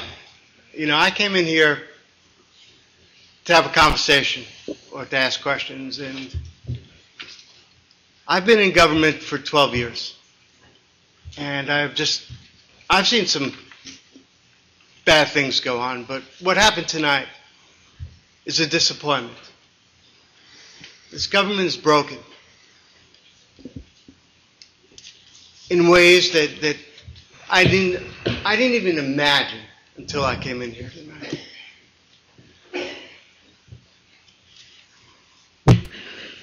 Mr. Theophan and the Corporation Council works for the board.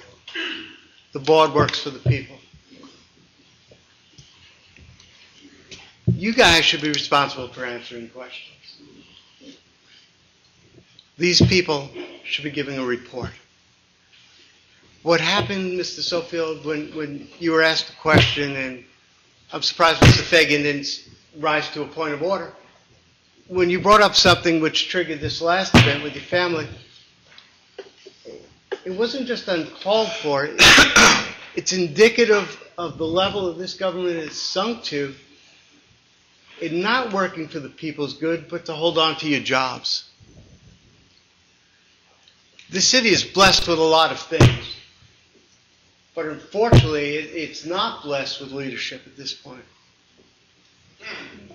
It's not blessed with people that could think, you know, I understand the law a little bit, but I can tell you that in any project, the ADA considerations have to be part of the planning process.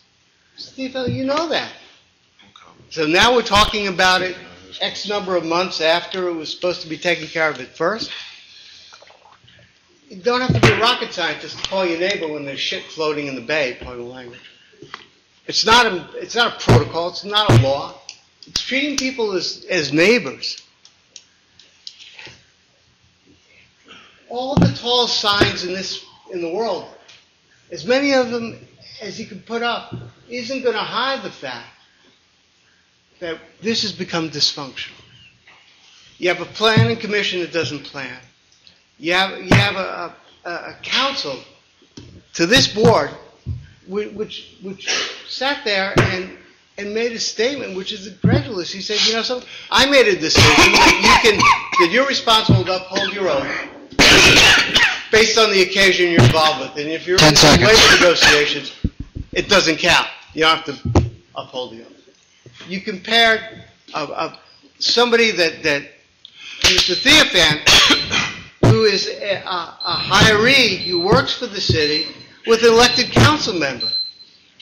They are held to different standards. Mr. Son, your time is up. Please wrap it up. Thanks.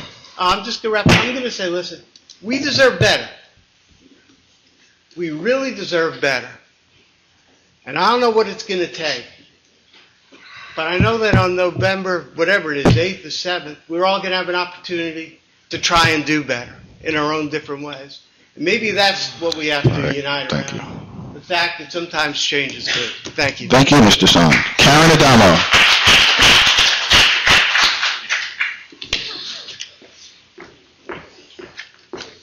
Karen Adamo, 74 Forester Street.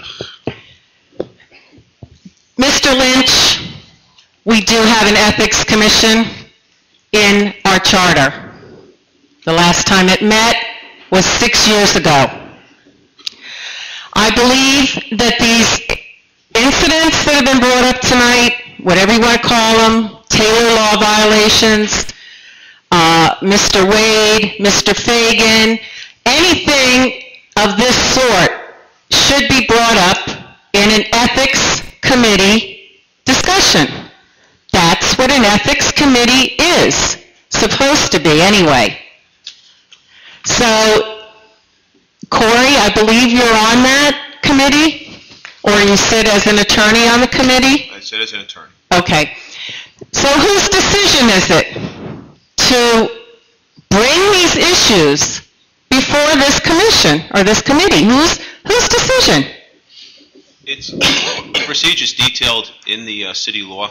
I don't know it off the top of my head, but Okay. the procedures detailed in the city law. Okay, well, I read the city law, and it didn't really say a resident could bring it, who could bring it, or how to do it. It just says the commission is there. That's all it says. And Mr. Theophan, I have another question. Isn't it so that a city employee cannot sit on the ethics commission?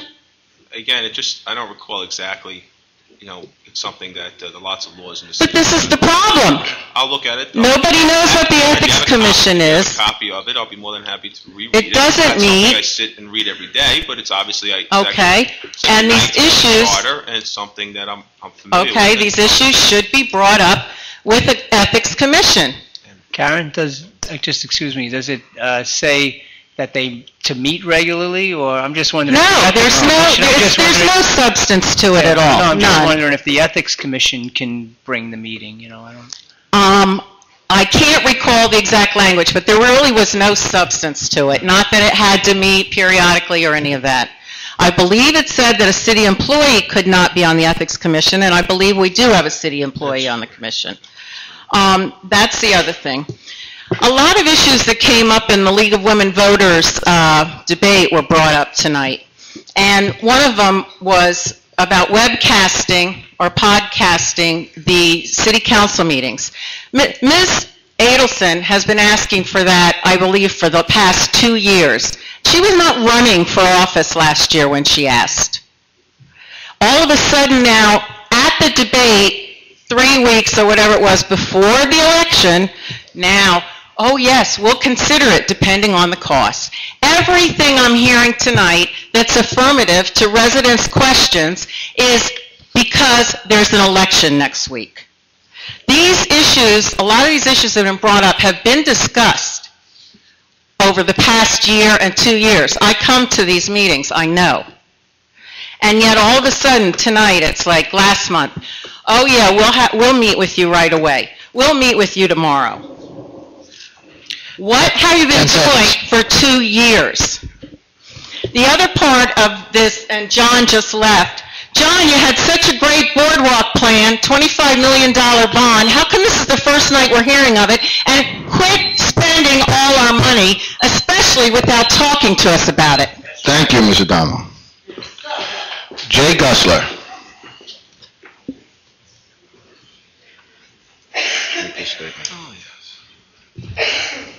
Good evening, Jay Gusler, 124 Taft Avenue. Good evening, Mr. I think Gusler. you all know what I'm here about. Well, I just got to comment to the council before you comment that I'm going to instruct the council not to comment to anything that you've said. You have, with your litigation history, it would be in the best interest of all the city councilmen not to speak to you, and I would advise each and every one of them not to do so tonight. And I will reply as I have in the past when you've given them that same counsel, that's the refuge of cowards who are ashamed of their actions. Nevertheless, I expect them to abide by your advice as you're their lawyer.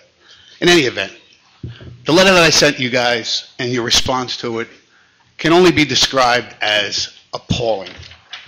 What's appalling about it? Well, I only have 3 minutes. I can hardly scratch the surface of it. But this letter was hand-delivered to 3 of the 5 council people last Tuesday, ample time for them to get an item on tonight's agenda, calling for Mr. Theophan's removal. There is no agenda item. I've had the courtesy of a response from 3 council persons. The other 2 have not responded to it at all.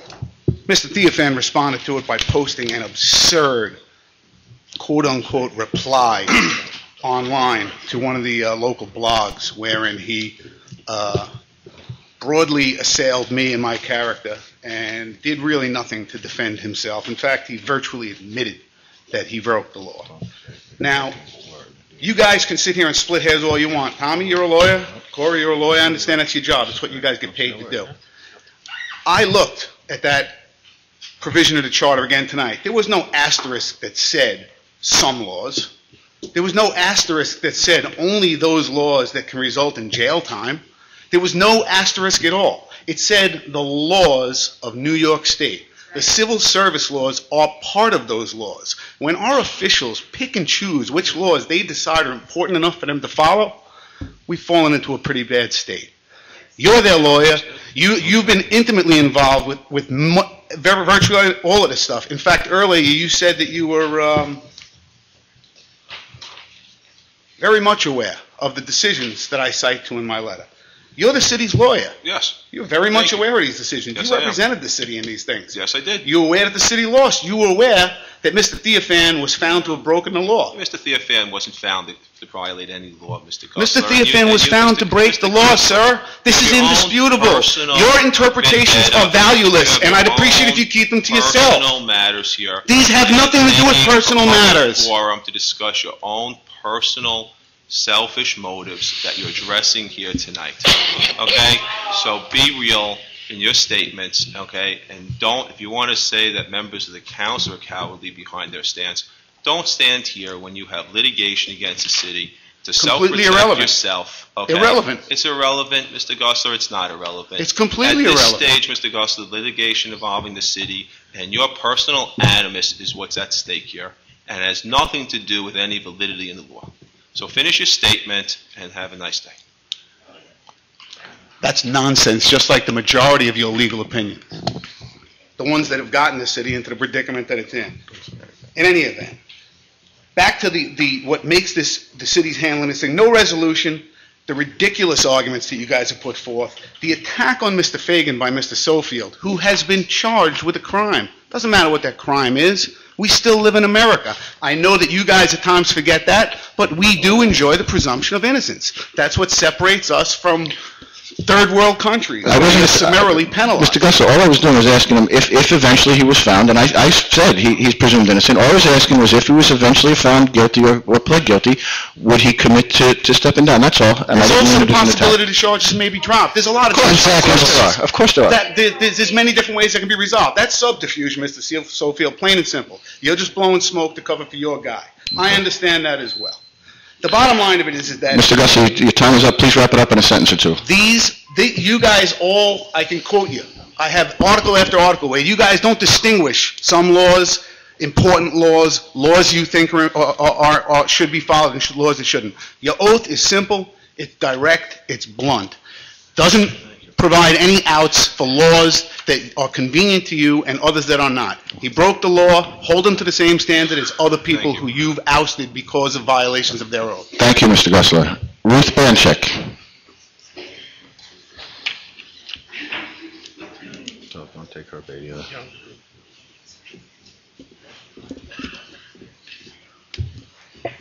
Ruth Banchik, 319 West Pine Street. First of all, I just want to say a little bit about the Taylor Law. Mr. Klein, respectfully, it's disingenuous of you to suggest that these are just minor infractions when the Taylor Law was written in order to protect the rights of our uniformed firefighters and police officers, in this case the firefighters, to bargain collectively and to elect representatives free of coercion. And the administrative law judge, in factual findings that were affirmed by the New York State Supreme Court, found not only did Mr. Theophan coerce the union rank and file and attempt to go around their membership in negotiating, but that he also was not credible in his testimony, that he was just sincerely trying to smooth things over. In other words, the administrative law judge was saying that he lied under oath. And Mr. Theophan, you know, that is a felony. Lying under oath is called perjury, and it's a felony. You're referring, if you want to disclose, you're referring to the Make fact sure that you the stop my timer, please. Thank you. The city manager drafted letters to employees of the city. He drafted letters to the employees of the city that contained bargaining points, and then he promised punishment. He promised punishment to the rank and file if they didn't go along with his offer. And he wrote letters. I have the decision right here, Mr. Klein, but we can discuss that later. I have something else that's also important. In writing letters to city employees, you're equating that to something of some sort of grand violation. No, I'm not doing it. I remember when it's the court that did it, Mr. Klein. Bruce Nyman wrote letters, at the time to the wives. Mr. Klein, why didn't you present that to the court? Don't tell it to me now. Present it to the court. And by the way, how much did it cost us When you did the appeal, you did an appeal of the findings of Mr. Theophan for his violations. No, we didn't. You hired counsel, well, and how much did it cost? Whoever you're consulting with is not giving accurate information. Excuse me, Mr. Klein, don't insult me, please. Well, I am, because How much that's not did true. Louis D. Stober Jr., I was trying to ask. how much did Robert M. Agostisi of counsel charge for his service? Court counsel's It office. says of counsel. He works in the court counsel's office. All right, well, obviously he should be replaced because he didn't do a very good job for you guys, did he? Now, I'd like to speak about my remaining time. I'd like to take up the Moody's report that Mr. Sofield keeps talking about all over everywhere he speaks. And if you read the actual Moody's report, what it actually says is that there was a fiscal 2009, a $2.6 million budget deficit. And 2010 at the time was also projected to have a $500,000 to $750,000 deficit. And the 2011 budget was still $2.8 million. We increased the budget even though we had deficits in prior years. So the projected budget was $2.8 million over the 2010 budget. And so it was balanced. It was balanced, according to your precious Moody's, it was balanced by increased property taxes of almost 4% by this administration, who claims not to have raised taxes, and a $2.4 million increase in sanitation fees. So Moody's talked about your increase of taxes, an increase of sanitation and water and sewer fees as a way of raising revenues under the table, or out of the taxpayers' attention, trying to call it something else, when it was really a raise in taxes, and it was done to address the shortfall in the budget that was inflated because of your friends and family hiring plan. Okay, thank you, Ms. Banchek. I'd like to address, Stu Banchek. I'd like to address one of those comments, please. Some of those issues actually hold some very, very severe consequences to the city. And I'd like everybody, whether you're a Republican or a Democrat or an independent, to pay attention right now. Because Mr. Theophan's been very clear in the press recently about me being in fantasy land. If that's the case, then our independent auditors are well along for the ride with me in fantasy land. I'd like to share a conversation that I had with our independent auditors about the city's current financial situation. Who just Scott Oling, who is the partner that's handling things at O'Connor Davies for the city. Scott had a Oling? long conversation. Oling. Olin? It's soling@odmb.com, if anybody would like to shoot him an email. And he confirmed to me that the fiscal year that just ended June 30th, the city lost a little bit less than $3 million, okay, which would wipe out the whatever surplus we had. His other concerns were that water and sewers lost between $800,000 and $900,000. He had some very significant concerns about our hotel occupancy tax and our sales tax revenue projections. He was not aware of the possible impact that the superblock litigation might have on the city if that were to come to pass, nor was he aware of the potential impact of the Long Beach Ice Arena litigation that could severely impact the city. He also wasn't really aware in great detail of the pending settlement of the PBA arbitration case, which would involve somewhere close to $1 million in retro pay, as well as the potential settlement of the UFA contract. None of these issues were brought to his attention, and he was very concerned about the condition of the city's finances. What's more troubling to me than anything else is the fact that this information is withheld from the city under the premise that they're waiting for the independent auditor's report. The state and the county gives what they call periodic guidance. The state controller just issued a report stating that the state was trailing almost 13% behind what their original sales tax revenues were. It's a warning. It's a wake-up call to people, or just letting you know that things aren't that great. It's something that the city never does. The council receives these reports on a regular basis. It's a revenue report. It's an expenditure report. It's a line by line that lets us know how the city's doing and how the city's finances are. They also closed their books in August, where the city knows how much money they lost, they know how much they made, they know where the problems are. City controllers confirmed some of these numbers, okay? But at the end of the day, the city knows. The fact that these numbers aren't shared with people, especially during an election year, and they're hidden behind the guise of an independent auditor's audit, I think is shameful. But you've been warned now. People here know the city's finances are not good. And that's in spite of the fact that, again, most of your fees went up, that you had a tax increase last year, and the city continues to hire more people. Everybody else, the county's looking to cut. The state is looking to cut. The federal government is looking to cut. These aren't great times. We're not looking to punish people, but what we're looking to do is be fiscally responsible. Those times have to come soon, and they shouldn't come on the backs of the citizens. You've been formally informed. If you have more questions, I will gladly show you where we are up to date. Please come over to me. I will show you where any department, how they're spending their money, and where we stand. But please don't be misinformed, and please don't be confused by Mr. Theophan's statements, because they are not valid. Thank you, Mr. Fagan. Stu Banchik.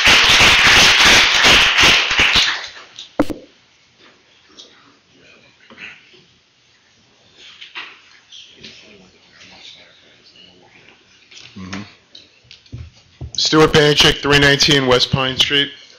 I was going to come up here and speak about the Taylor Law thing and the finances, but it's like beating a dead horse already because so many people have spoken about it. But one thing happened tonight that just so crystallized to me the problem with the city council and the people of Long Beach. I believe it was Mr. Boudman was up here. He asked us something. And Mr. Theophan's response was, well, if you want it, FOIL it. Now, the FOIL law was originally set in place to get documents from government when they weren't given freely by the various functionaries that held those documents. But in our case, whenever we want anything, it has to be FOILed. Nothing is given freely. Why? Why do we have to have this animosity between the council and the people of the city of Long Beach? Where is transparency? Where is honesty? Where is freedom of information without having to enact federal laws to get it? Why is that? Why does everything have to be FOILed? Why can anything be given freely? The answer to that is to make sure that the information that is given out is complete and is accurate. And it creates a review process that we make sure that, for instance, we should not be giving out a report, for argument's sake, that's not finalized. And this gives us an opportunity that if a department employee was going to give out something that's not completely final or doesn't have all of the exhibits or attachments, it might create misinformation or the wrong impression. It's a process by which people can request information and get information. And, Mr. Boudman was trying to bait me with that. I'll come by your office tomorrow. That's why I said that. But the reality is... But it's a knee-jerk response. Everything has to be FOIL. That wasn't the purpose of FOIL. The city's FOIL policy has not changed in at least the last 10 years. So well, you know what? The policy is flawed. There's a question then about us following New York State law. The policy is flawed. Okay, the same policy, following New York State law is exactly what we do.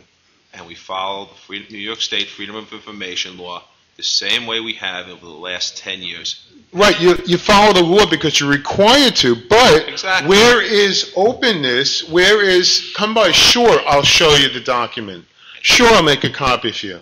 It has to be, you've fallen back on the FOIL law because it's the only way you're going to get it is if you enact that law. It's not supposed to be that way. That law was created because there were government agencies that were hiding information from the people. That's what it was created for. Not for just general back and forth interaction between the people and their government. The FOIL law was designed, as you said, to give access to documents. And in order to gain access to documents, the law provides that you have to put in a request. And that request, once that request is put in, it's acted upon. As far as dialogue concerned, I think that any dialogue, meetings like this, dialogue takes place. Meetings that come up with people come into City Hall to meet with individuals, people come into my office and ask questions. Questions are answered readily. I think that there's a distinction to be made between access to documents. That access to documents is governed, and we must follow the New York State Freedom of Information law. No, you don't have to FOIL to give documents. You don't have to. It's not required. You're compelled to if a citizen enacts FOIL, but you're not compelled to. Then why would that extend to council members? The Freedom of Information law, the same policy we've applied for over a decade, and it's something that if anybody wishes and thinks that there should be different, I'll be more than happy to sit down and talk with anybody that thinks that we should revise. It certainly shouldn't be applied to council members. And I'll sit down. I'll be more than happy to sit down and discuss modification to the FOIL law. It's always something. You can't modify the FOIL law, Corey. Well, You you're can saying only give out modify the policies of this city council to be open and transparent with the people. It's not the city council's policies. It's the Freedom of Information officer. No, And the Mrs. FOIL Costello law has was followed a the federal same- law enacted to It's not a ensure federal that law. people can It's a New get York State copies of documents that otherwise would not be And I available. believe Mrs. Costello has followed that in every way, shape, and form for the last decade, and I don't believe that there's any Corey, we're issue not with talking about what happened last decade. We're talking about now. And she's we're doing talking the about same, and going she's forward. following it now. I'm sure she is, but that's not what we're talking about, all right? We're talking about openness and transparency in government. Thank you. Thank you, Mr. Banchik. Eileen Hession.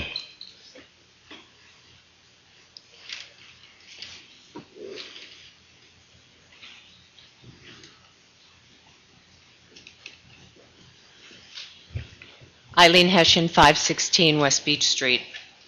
I'm a lifetime resident of Long Beach, and I'm pretty happy here. We live in a wonderful town, a beautiful town, a clean place with so many things that people envy. They tell me all the time they wish they could live here like I do. All of my friends, relatives who are from out of town. Some of the complaints that we hear about are minor, some are major, but I think it's easier to make a complaint than to have a plan for it. A lot of the campaign literature that's out there now is pointing fingers, but no solutions are coming up. Mr. Torres, with all due respect, and believe me, I respect anyone who runs for city council or any kind of office at all, because I don't think there's much to be gained from it. I didn't think your plan was very loosey-goosey. It's kind of what you hope might happen if such and such. John, I guess that the committee has been talking about how to fix the boardwalk for years, and your plan sounded like something that was a possibility. Someone complained that you just came up with it tonight after such a long time. Mr. Fagan, I'm wondering why you just came up tonight with this money thing here, which, by the way, you said if you want the information, come up and get it, and I would like to have it. So, I actually spoke about it at last council, and shortly after that, I was... I mean, you've been on the board for 2 years, though, and I don't see that anything has been, I mean, I see people all the time at all of these functions, these wonderful things that we have going on, whether it's all of them. I never see you at any of those things. I mean, it's so hard to stand up here and talk about this town that is so wonderful and all the people who live here and hear people destroying it. I think everyone in this room is for the city, so why we just don't work together, I can never understand. Another problem that's brought up in all this campaign literature is friends and family. I have friends in the businesses, in the city. I have friends in City Hall. I have friends in the school district. I have friends and family in the hospital. If I ran for city council, people would be complaining to me, or if I tried to get a job here, that it was friends and family. I would guess that everybody in this audience has friends and family. That's what this town is. We all work together. Complaints about the city streets, and I understand my street's in good shape. Somebody who has a street that has a problem, I can understand why they come up here and have a complaint. But I just saw a piece of campaign literature that was very specific about the streets. There were at least 20 or 30 streets there that have been worked on in the last year or so. The The boardwalk, I'm a runner. I've been running on the boardwalk for 30 years. I tripped and fell on a nail 25 years ago. 10 seconds. Boardwalk has been in bad shape forever. And I'm glad to hear that there is a plan in the works now. I think basically why I stood up tonight is to say that this city has been in very bad shape. I've been here my entire life. We are in the good times right now, particularly compared with other places on Long Island. Thank you. Thank you. Hello, Kressner.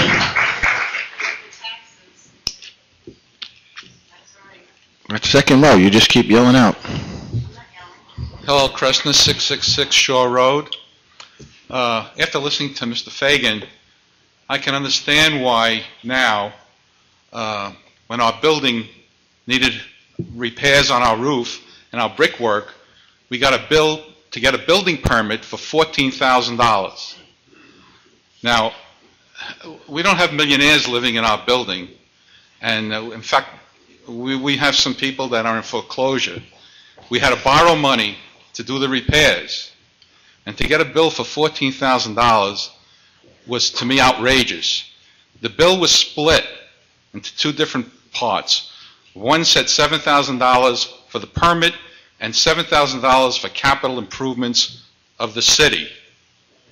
Now, another one of my peeves is that I play paddleball on the courts in Monroe that are in such bad shape that almost all the players now go to Shell Creek to play. We had a tournament here the other day, and it was they did a quick paint job, but the holes in the walls and the cracks in the ground, we had two people today, this morning, fall on the court.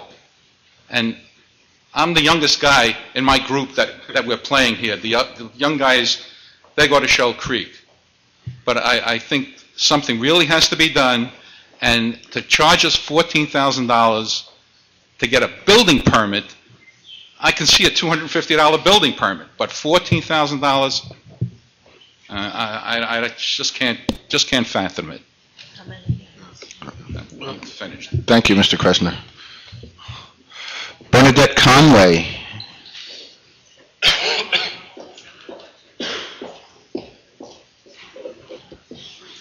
Good evening. Bernadette Conway, 55 Indiana Avenue.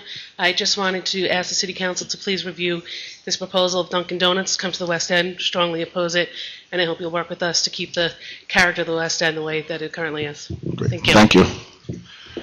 Wanda Brooks.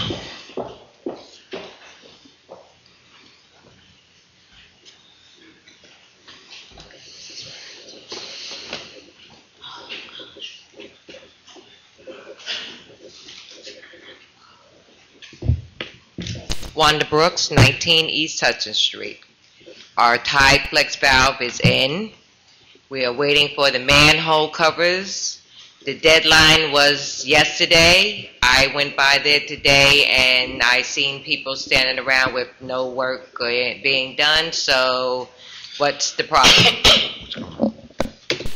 Actually, today was the day that they started work. And let me say this, so we were extremely upset that the work hadn't commenced sooner, and today Commissioner Mulligan threatened their bonding company that there'd be severe financial consequences if they didn't immediately start this work and finish it as quickly as possible.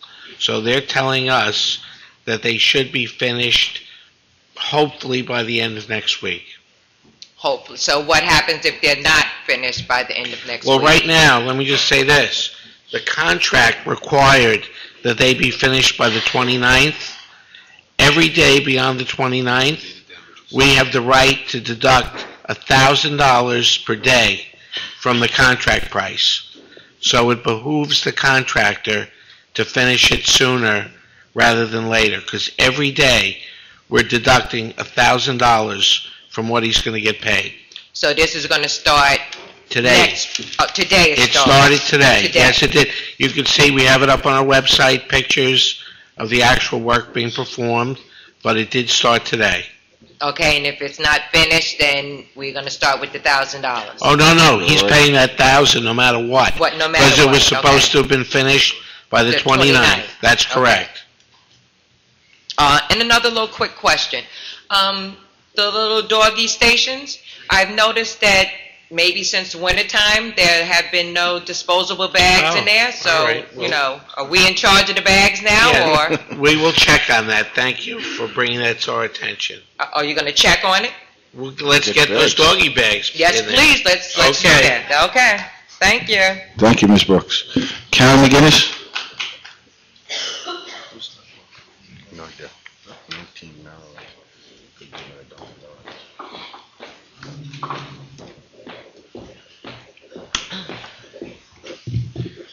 Karen McGinnis, 102 Pennsylvania Avenue. I'm the secretary of the West End Neighbors Civic Association, and I actually have some good news to report about 5 different entities of Long Beach working together. As part of the West End Neighbors Beautification Committee's continuing efforts to beautify the West End, we are excited to announce there will be Christmas lighting along West Beach Street this holiday season. That's great. This multi-organizational effort was spearheaded by the Walks Association President Jamie Lynch, West End Neighbors President Rick Hoffman, the West End Business District Association Head Sean Schaefer, Legislator Denise Ford, and City Manager Charles Theophan.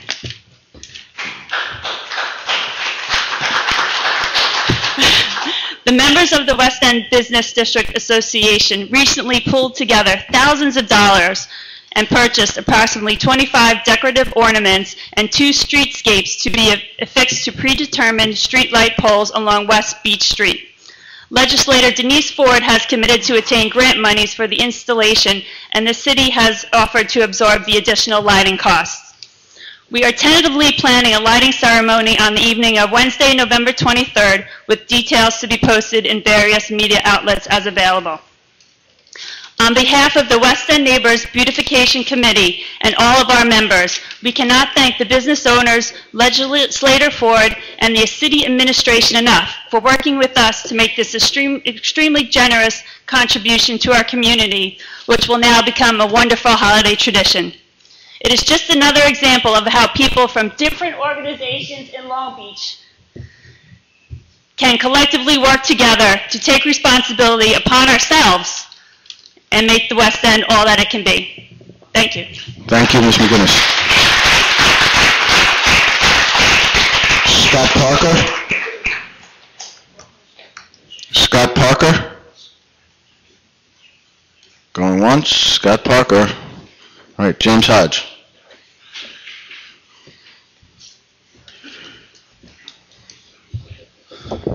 James Hodge, 95 East Fulton Street, Long Beach, New York. I just want to thank everyone for coming out to the debate at the Long Beach Martin Luther King Center. I am the chairperson of the board of directors there. The question of the key came up, and I wanted to address that very quickly. I don't know that there's been any problems prior about any situations. I mean, everyone has a kitchen in their home. Somebody's in the kitchen that wasn't supposed to be in the kitchen. When? I mean, the refrigerators are locked. We're not allowed to get it, we're not allowed to go on the refrigerators. Half of the stuff that is in the kitchen, just to let everybody know, the Martin Luther King Center is a non-for-profit that the city received government funds to build the Martin Luther King Center, and the center's been there since 1981 in conjunction working with the city that owns the building. But the city child care is being ran in there now. So again, we don't have keys to turn the heat up and down. We don't have keys to the kitchen. So again, thank you for wanting to work. And hopefully we can work on this. We did talk about it, but I do not recall any problem with anyone being in the kitchen ever that wasn't supposed to be in the kitchen. We bought half of the stuff in the kitchen, and we would like to thank the city for continuously doing certain things. We can always look for more, but thank the city for what they're doing to the upbuilding of the center with central air and a new floor and all of those things that we've worked on, and hopefully we can get, the bathrooms redone in there. What I also want to say is that if we can set a meeting up with Mrs. Stone and Mr. Theophan or something, and some of the board members, so we can rectify some of these problems, because it seems like when we talk to you guys and then, someone else that works for the city talks to you, it's different stories. So if everybody's around the table at the same time, I think we can hash that out. Another thing is everyone comes and, I've gotten in trouble over the years for being vocal. I don't care what party you're in, Republican, Democrat, Independent. I believe that everyone should be held accountable. I think that, a lot of people just come to the mic and try to get points for their side, but I think that everyone should always come to the mic, because whether you're in the majority party or not, everyone should be held accountable. You do not have to be in the majority to bring certain issues up, to bring certain things up. Of course, the weight lies very heavy on the majority party. That's why we have to continue to address the majority party that's in. But I will say that whether you're Democrat or Republican, all of you should be held accountable to the same standards, whether you're in the majority or not. So I will continue. And another thing, thank you. I will continue coming to council meetings. I personally would like to thank John Money for all of the work that he's done. The patch got a little wrong. I won my job back, and the CSCA did a great job working with the city and me getting my job back. I'm happy to be back to work.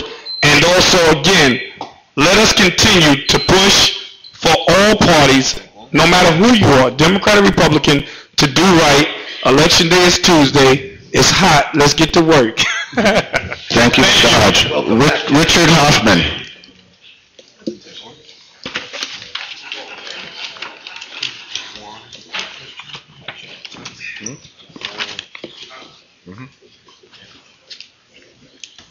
Rick Hoffman, 25 Florida Street, first and foremost, concerned citizen, president of West End Neighbors Civic Association.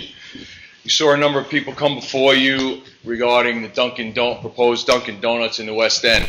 We have hundreds of petition signatures. We put out a survey with over 1,000 responses that 80% were opposed to the Dunkin' Donuts.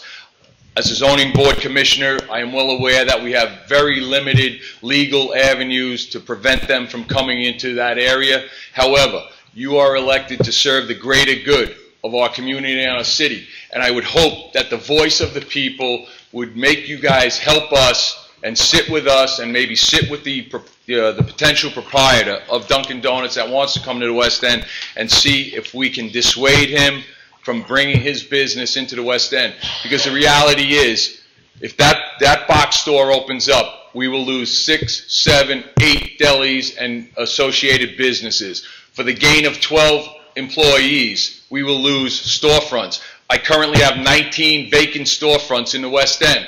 You add another 5 or 6, and we're going to look like, the Jersey Shore in 1980. All right? So hopefully you guys will sit with us, and we will hash this out and hopefully get a positive response. You know something? It's amazing that you have the audacity to sit up there and speak and utter the words ethics and oath. Let's just review in your 2-year time on the board what has happened. You were arrested, all right, for grand larceny and fraud. DA Kathleen Rice made the statement that this defendant, you Fagan, was elected to represent his community and then stole taxpayer money. This is not just a violation of the law, but a violation of the trust placed in him by the people of Long Beach, the people that were bamboozled to vote for you, personally. However, let's carry on. May 11th, 2011, the police were called to your home, your previous address, for a domestic dispute, the domestic abuse claim by your wife. Shortly thereafter, driving an uninsured, uninspected. Shortly thereafter, for 3 to 4 months, you drove with an uninspected, uninsured vehicle that you ultimately recently crashed into the beach entrance on Minnesota Avenue 10 seconds. And caused significant damage at the taxpayer's expense. You know what? You are the poster child for the ineptitude and the lack of leadership that the Democratic Party brings to not only Nassau County, Jay Jacobs, but the Long Beach representative, Michael Zapson, and the people he brings before us. Okay? You need to be brought, your day is up, all right? If you had any self-pride, you would step away from this position. Mr. Hoffman? All right? Mr. Hoffman, thank you. I was just going to point that out, Ms. Blanchett. I can hear the clock even with my bloodshot eyes. Mr. Hoffman, your time is up. Thank you. Thank you.